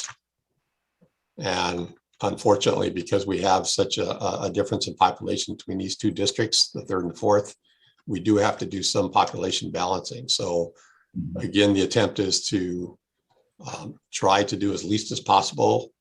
And there's always that long-standing change that the folks in Hopland would like to see. And we made a stab at, well, can we do these other things and do that at the same time? And we're kind of shooting that way, as far as we're leaning, at least our latest draft attempts to do that and see what the picture is in terms of the population balance. Well, that sort of makes sense. I think people in Hopland have a lot in common with the people in Talmadge. And as somebody who lives in both districts, when you're standing on in the first district on my property or the fifth district on my property, it looks all the same. It's and that's, I think, more of a community of interest than if you compare Hopland to Boonville or to some place on the coast. And historically, Hopland's been in and out of the fifth district, and years ago, decades ago, when the fifth district had the same problem that the fourth district has this time around, that they didn't grow as fast as other areas of the county. And that's one of the reasons that boundary moved all the way to the eastern boundary of the county, was to balance that population. And I don't think that the folks in Hopland, I think ever since that was done, they wanted to get back into the first or second district. So if that can be accomplished, that I think would be a helpful thing. Mm-hmm. Thank you, Lee. Supervisor Hashak. Thank you, Chair Jurdy. First of all, I'd like to thank, Chair Farmer and Commissioner Zadie for attending the Laytonville meeting last Thursday, and also Lee Farr from the county for being a presence there too. It was very well received. Lots of people turned up, and also on Zoom, and there's a lot of good feedback. And certainly, this is a hard choice because no one wants to move districts. And I certainly don't want to lose anyone in my district, but the people who did the census did such a good job in counting people that that's the numbers game that we're playing. I appreciate really this map 9, which is map 8 with that change in Hopland. But with map 8, I think it's really a good move to include as much of the Laytonville area as possible. And I appreciate Leaf's listening to the people in those comments from last Thursday and what they wanted. It seems like it incorporates a lot of the 10 Mile Creek watershed and keeps some of the boundaries, whether they're physical or political, such as school districts or water districts, the MAC, all of those kind of keeps them more together up there in that area. So when we go down, I think that, we want to make as few changes as possible. And it looks like with the map 8, currently it's about a 7.3% variance. When we go down to Hopland, if you include Hopland into area 1, District 1, and take that northern part of Ukiah, it seems like we maintain that population density and distribution. So I'm in favor of that. Just a question along between 3 and 4 in the Brook Trails area. Leaf, you said that it encroached a little more on the Brook Trails area. Does that line go along the ridge there? Is that where that line is? Let's take a look at that. So we're talking just west of Brook Trails. This is somewhat similar to the other one. They're pretty much the same. This is the Ridgewood Road, I believe. Ridge Road? Ridge Road, yes. And at one point, the boundary touches this small area of Ridge Road. And it is following the ridge line along that part of Brook Trails. Okay. And again, it goes off following another ridge line over here and goes more to the west. But it does come right up against Brook Trails and Ridge Road. And you can see, here's the railroad tracks. Here's Cropley Lane. So you can see this boundary does come up pretty close to Willits as well.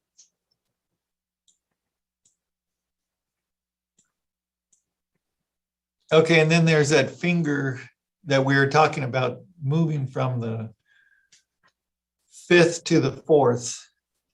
That would be kind of well, this area was in, well, let's take a look here and see what I have. This other way. See if I can pull up this.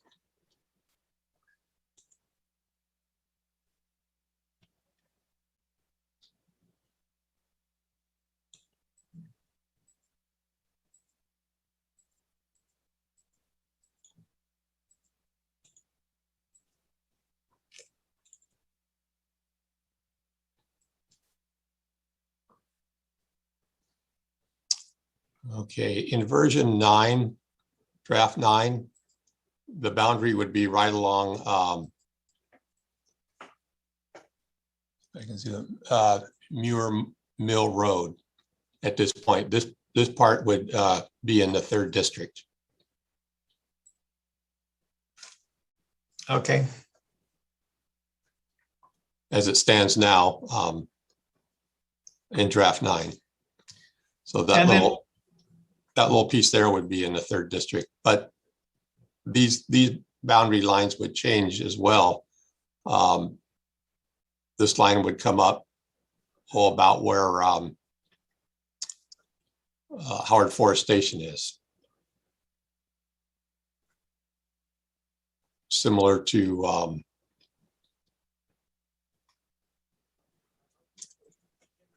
what we have on. Howard Forest is a little south of where you are, I think. Well, Good boy. Okay, go lay down. Go lay down. oh, I got the wrong one here.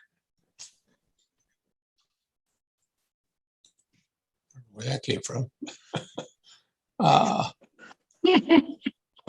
got too many maps up here. Let me see here.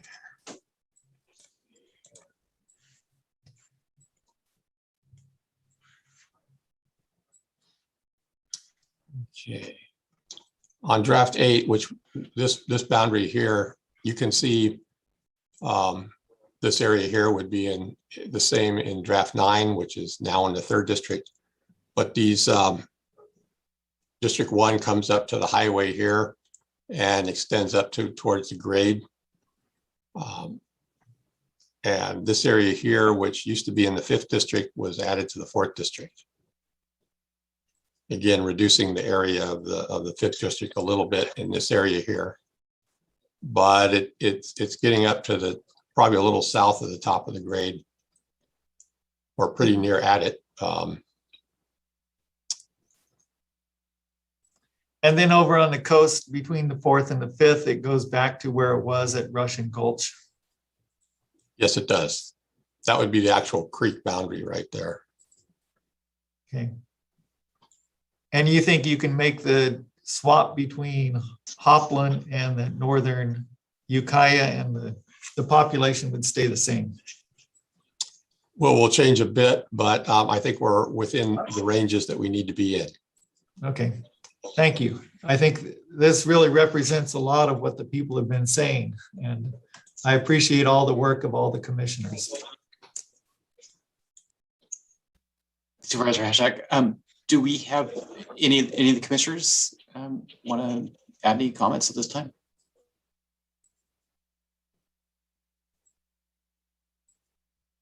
Okay. I just want to say, I appreciate just all the work that Leaf does behind the scenes between these maps, and just we're so lucky to have. Did I hear it right, Leaf, that you have four census redistrictings under your belt, or? Yes. We do. I don't know how we're going to do it. I don't want to age myself too much. There is something kind of symbolic about this little four corners situation we have here. It's nobody intended to have that, but it's interesting how it's kind of come together. There might be some spot on the map where you could stand in all four districts by the time we're done.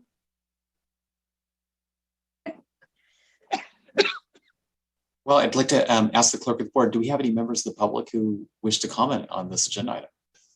Yes, we do.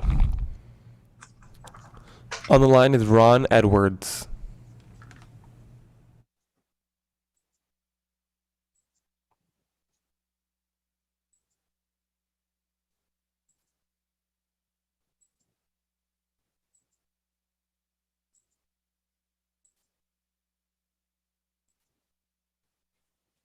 Yeah, thank you, board. I think that this, again, is a very difficult process in some ways because of the geography of the county, and communities of interest are, in my mind, communities that can easily be traveled.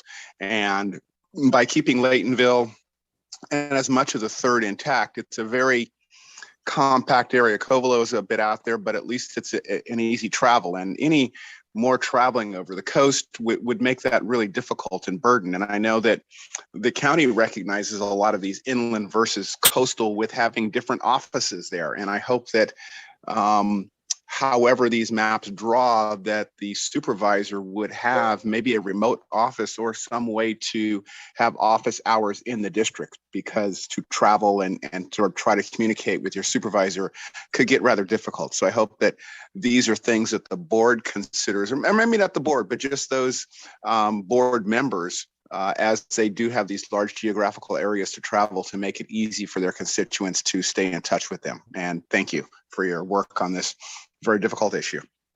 That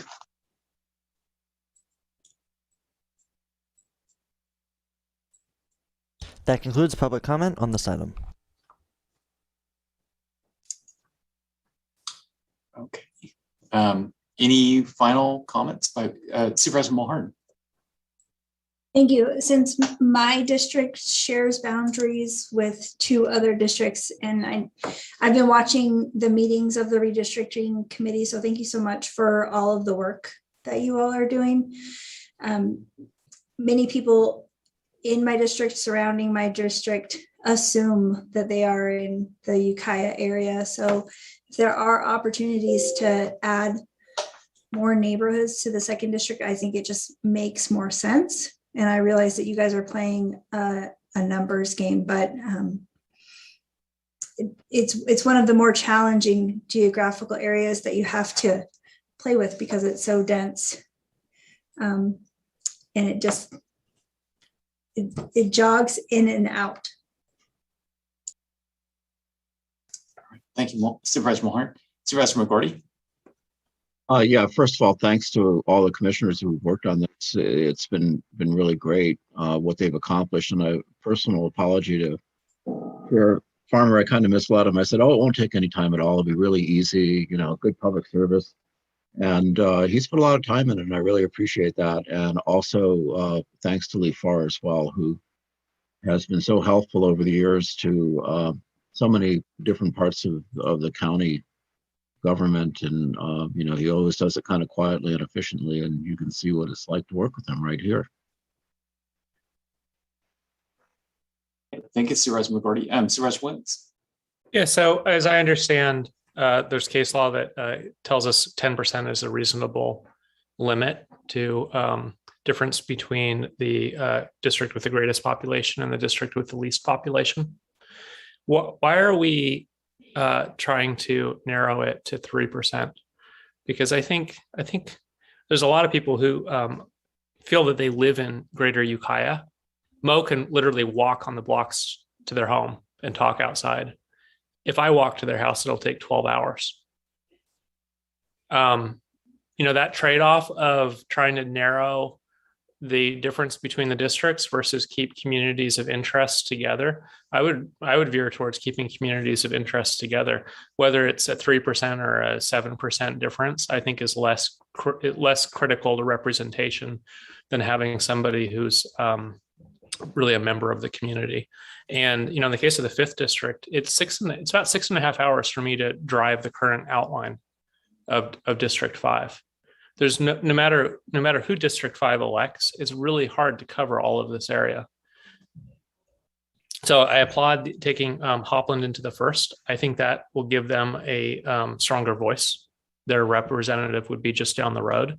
But the same thing for Ukiah. I feel like I could live with less than 10% difference and have the 2nd district supervisor represent some of those neighborhoods outside of city limits.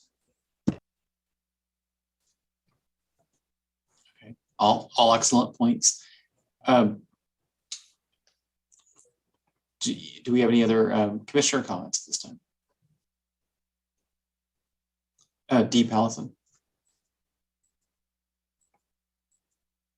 Hi, Ken. I just want to say I agree with Supervisor Williams.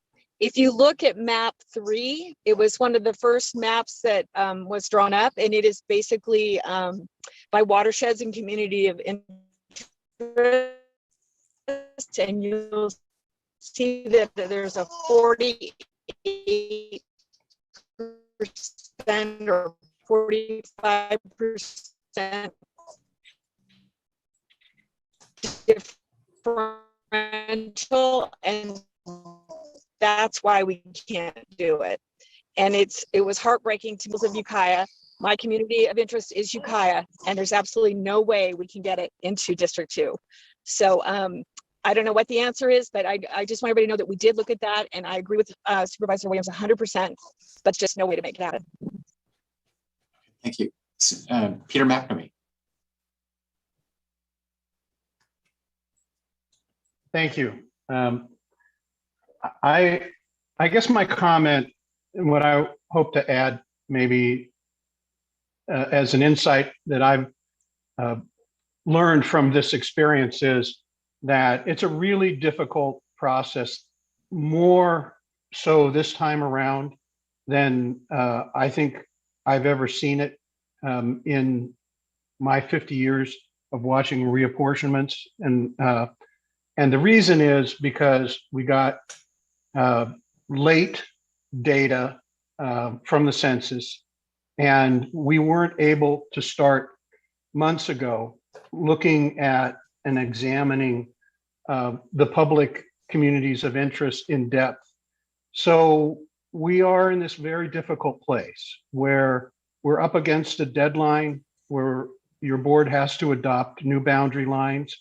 Unfortunately, the way I understand the law being written, you can only get one shot every 10 years at changing the district boundaries. So that coupled with a pandemic that has inhibited the ability of us to hold large meetings in these communities and garnish a wide and broad sentiment of the people in regard to which boundary line changes would impact them and how they feel about it, places us in a very difficult situation and places your board in a very difficult situation. And I want to commend Leaf because I think he has been heroic in stepping up to try to make this process work under very, very difficult situations. I also want to commend the county council's office in Charlotte, as well as the CEO's office in Sherry, for what they've done stepping up to try to fill the gap that's caused by circumstances beyond our control.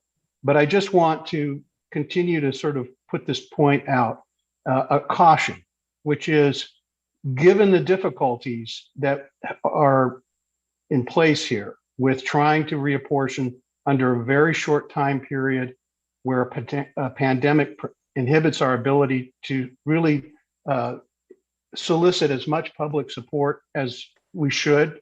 And if we're talking about making major boundary line changes that have less to do with equalizing populations and more to do with trying to solidify communities of interest, that something has to give. And I think the bottom line is your board has an obligation to meet the legal requirements first, and only to the extent that you feel firmly and confident that you can change the boundary lines to accommodate communities of interest, should you venture into that role. Otherwise, we may end up with litigation that would be very expensive for the county and for anybody involved with it. So it's just a caution that I hope everybody keeps in mind when they think about the possibilities of redrawing the maps. And I thank you for that opportunity. Peter, as a retired county clerk, assessor, I think we listen to what you have to say. Thank you. Okay, do those conclude comments? All right, well, thank you all for the work you're putting into this and for being so responsive to input as it's been coming in from the public from in every corner of the county. Thank you. Okay, I think we are ready to go on to our next agenda item.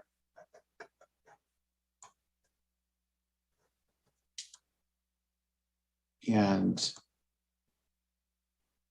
that would be item 6A, which is discussion and possible action, including approval of one-time contribution to the Mendocino Solid Waste Management Authority in the amount of $107,680 to cover the increase in household hazardous waste disposal costs due to COVID-19 pandemic.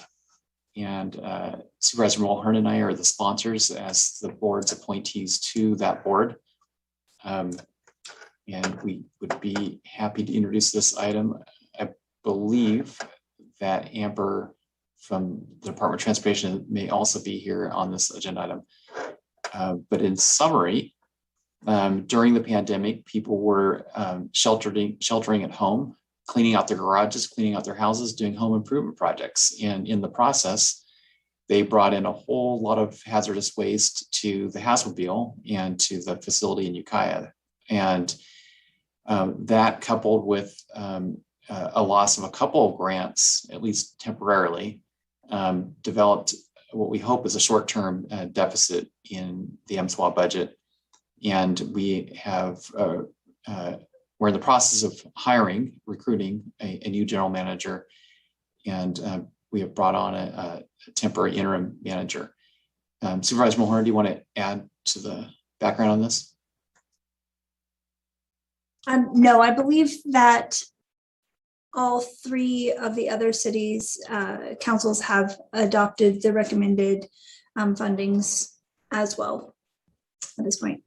So what was developed through a technical advisory committee consisting of county staff, city staff, and then the MSWA board is we looked at what would reestablish the reserves at MSWA and allow it to pursue grants and get back to business.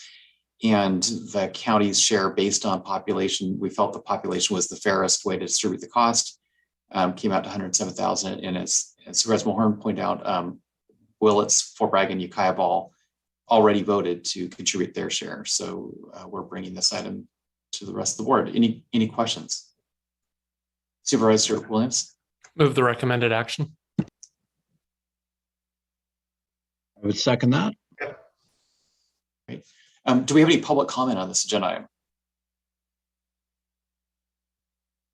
Yes, we have one voicemail from Madge Strong.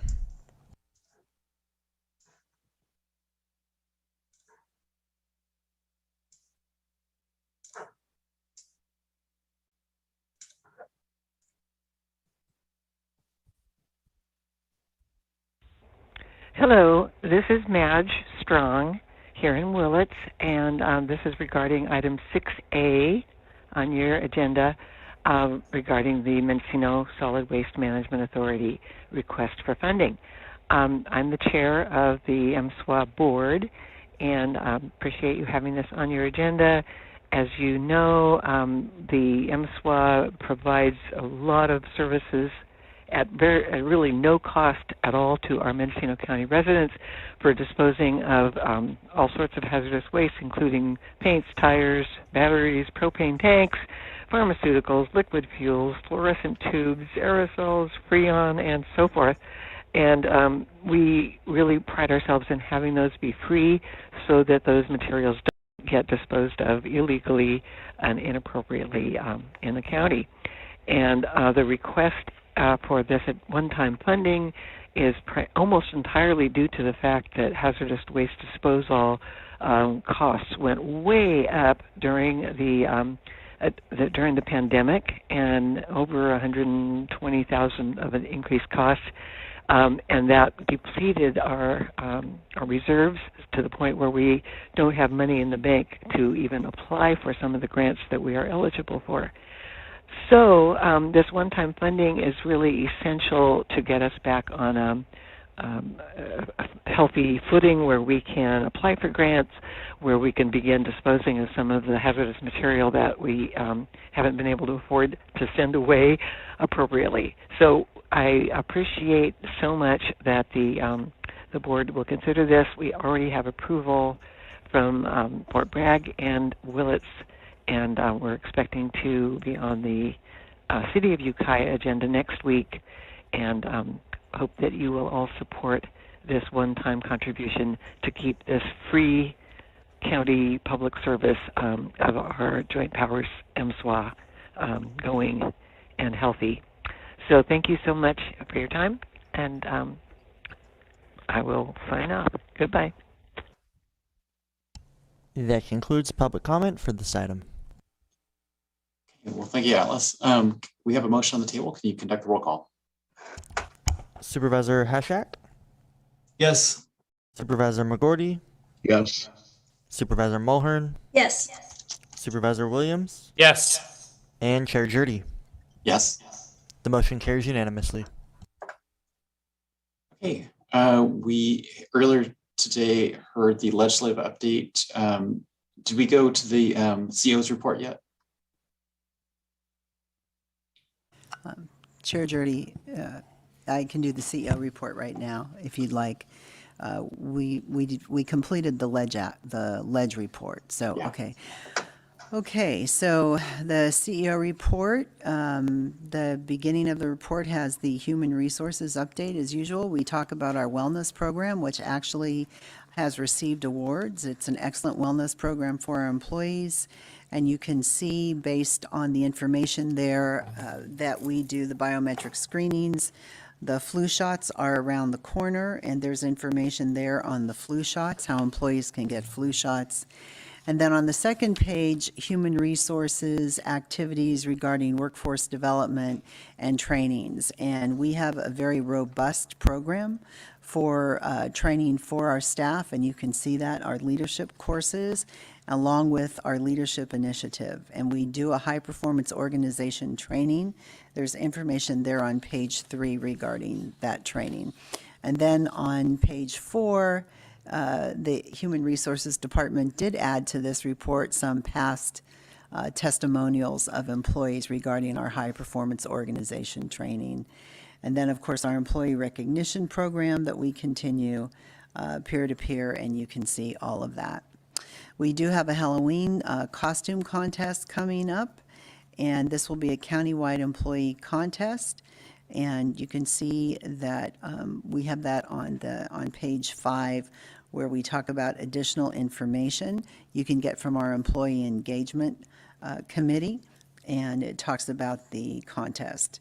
We certainly have our information on our COVID-19 statistics, and you could see on the bottom of page 5 where we talk about how many employees have requested time off, how many are off, and the reason for that. And we have continued to do this through COVID, through the pandemic, to determine the impact to our organization. And clearly, like other organizations, ours has as well been impacted by COVID, with our employees, with employees who have childcare issues, with employees who have family members who are impacted by COVID. And so Human Resources has done their best to keep track of that information and also to be available to those employees that need assistance. We have a social services update and an ag update. I won't go through those individually. You see them. And then we also have a transportation update that was attached, and facilities and fleet. On page 7, we start with the CEO fiscal team update, and you have a budget report there on page 7. I would like to thank Deputy CEO Darcy Antle, who continues to add the fiscal information and to attempt to access additional fiscal information every month for this report. Unless there are questions on the budget, I'll move on. If you have questions, Assistant CEO Darcy Antle is here to assist in answering those questions. On the next page, again, we talk about disaster recovery and the Hopkins fire. And again, this is part of our disaster recovery program, and that as well as under our assistant CEO. So air quality has attached an update on the report that's at the end of the report, and we have code enforcement as well. And our code enforcement team has been diligent in providing updates to the CEO report as well for the board. I'm not certain if this board is ready for an additional public presentation on code enforcement, but when you are, they are available to do that. We have the directives attached as well, and we still plan on doing a directives update to this board. We've had some challenges in staffing and getting that done, but we will get to that as soon as we can. There is a behavioral health and recovery services update, and we have a cultural services update as well. And you can see with the library, the bookmobile, what the individual libraries are doing. And I think that with the museum, one of the exhibits that is happening at the museum right now, the car bombing of Judy Berry, a community remembers. I believe that in speaking with our staff and our team, that this has been an excellent exhibit, that there's been a lot of public interest in this exhibit. So we have the email address of our curator there if anybody has any additional questions on that museum exhibit. Animal care services, as usual, Rich Molinari and his staff have provided our statistics on animal care, and you can see all of those there. I think that we're still very busy with taking care of our animals and returning them to their owners. And then on page 13, you have the upcoming board meetings, and it's really hard to believe already that this is the last board meeting in October. We're going into November. You can see that we have 3 meetings scheduled in November, and then we have our county holidays. And November 11th, which I believe is a Thursday, is a county holiday, and then also we have our Thanksgiving holiday. So November will be a busy meeting for board meetings. We still have a lot of work that has to be done for the end of the year. The meetings in November and December are usually packed for those new supervisors. And we try to get everything done and try to get the business of the county done by the end of the year so that we can start in January with new business. So again, hard to believe we're going on November, but we have very few meetings left till the end of the year. The attachments, we have 11 attachments to this report. It seems like every month there's additional attachments added. This is all the information that the board has asked for, and we're actually very pleased to be able to provide it. I would like to say that for posterity, years from now, when people want to know what happened in the county system and what the business of the county was, I think that the way we have the CEO report set up, that members of the public and new board members could look at the CEO report every month and see the action of what this board has done and some of the key projects that are being worked on. So I think with that, unless there are any additional questions, I will go ahead and stop at this point. Okay, well, thank you, CEO Angelo. Any questions or comments on the report? Supervisor Hashak. Thank you, Chair Jurdy. So as far as the cannabis program and the local jurisdiction application, it was supposed to come back at this meeting, but my understanding is it will be coming back in November at the November 9th meeting. Supervisor Hashak, and through our chair, I would ask our clerk if you could find that. Okay, we're looking at it now. We're looking at forecasting to see when that's coming back. Okay, I just wanted to make sure that the community knew that we're still working on it. Okay. Yeah, oh yeah, it is. It is November 9th. You're correct, Supervisor Hashak. Okay, thank you. You're welcome. Any other questions or comments? Do we have any public comments? Yes, we do. First on the line is Ron Edwards, followed by Michael Katz and Monique Ramirez.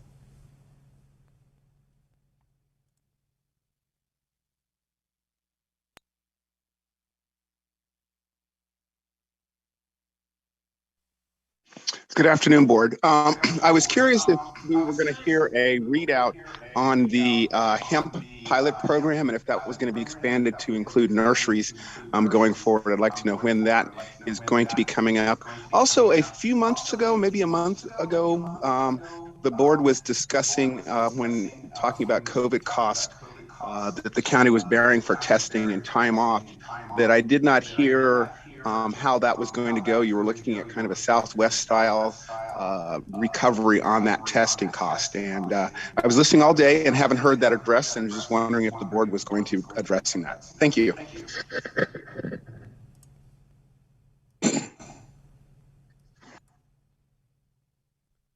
Next on the line is Michael Katz.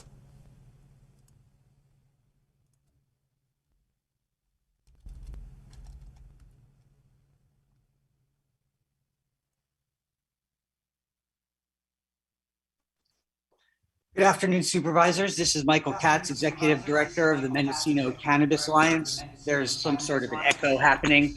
I'm calling to speak specifically to a couple of items that I do not see in the CEO's report. The first of those is a report on the Cannabis Equity Program, which I understand that there is a meeting tomorrow that the equity program will be hosting, but obviously there are more folks who are paying attention to this meeting and might not know about that. But, I think it's really important to point out that this board and the cannabis program have made some important adjustments to the program in order to provide increased accessibility. And unfortunately, those adjustments have yet to result in any payments of direct grants to applicants. We're approaching a deadline by which all of this money of $2.2 million has to be distributed.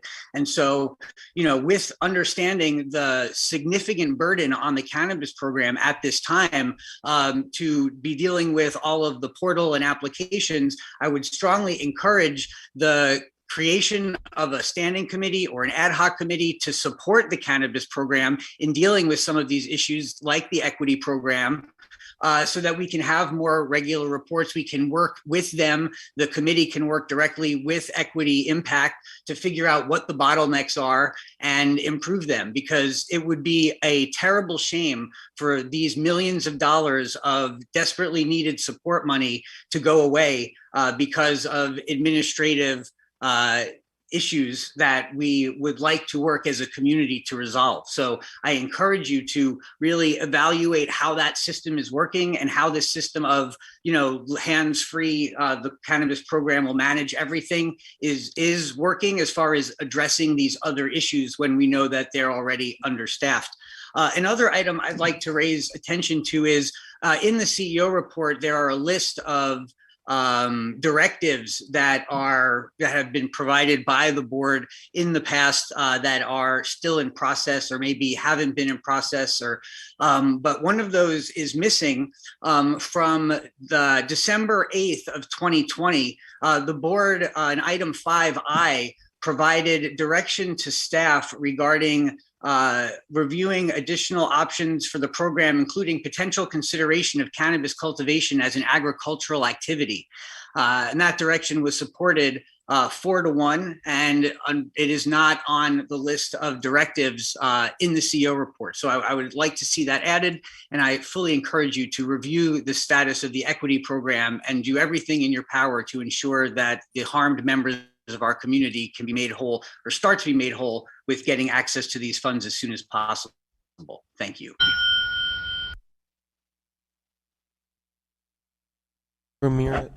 Monique Ramirez is no longer on the line. That concludes public expression or public comment.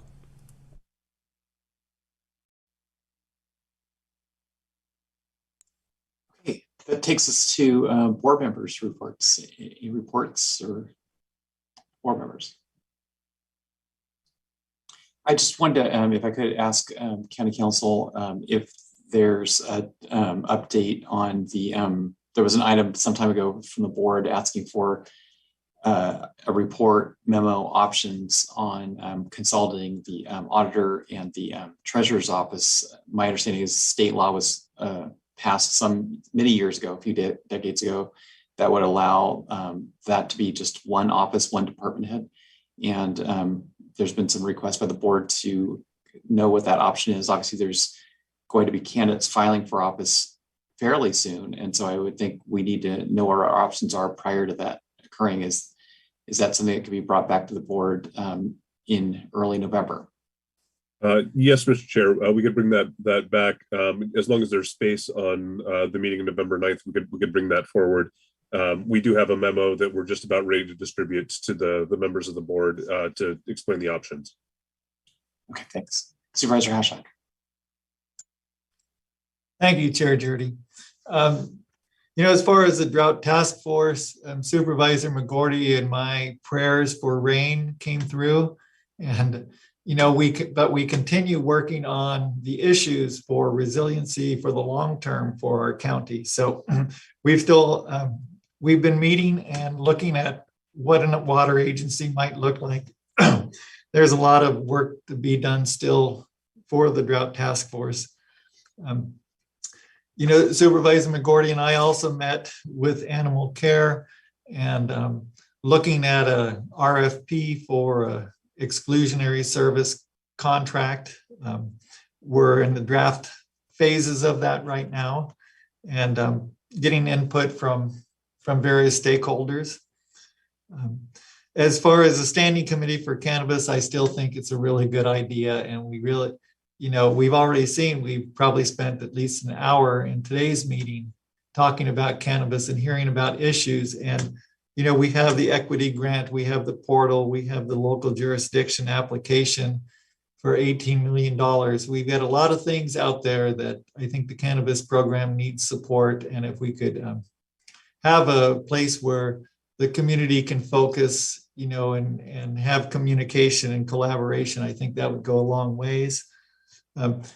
I appreciate CEO Angela noting that the good work the county museum did with the bombing of Judy Berry and that whole series of lectures and songs, and just a really informative approach. And it was over a 6-week period. And the 3 that I went to were all very well received and well attended.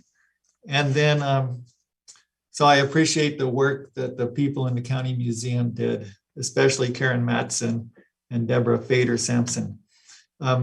And then I met with Katie Ford about employee engagement, and it was very informative, and I really appreciate the approach that that engagement team is taking in trying to make our county a more engaged place for our employees. And it's really important work. And so I appreciate that.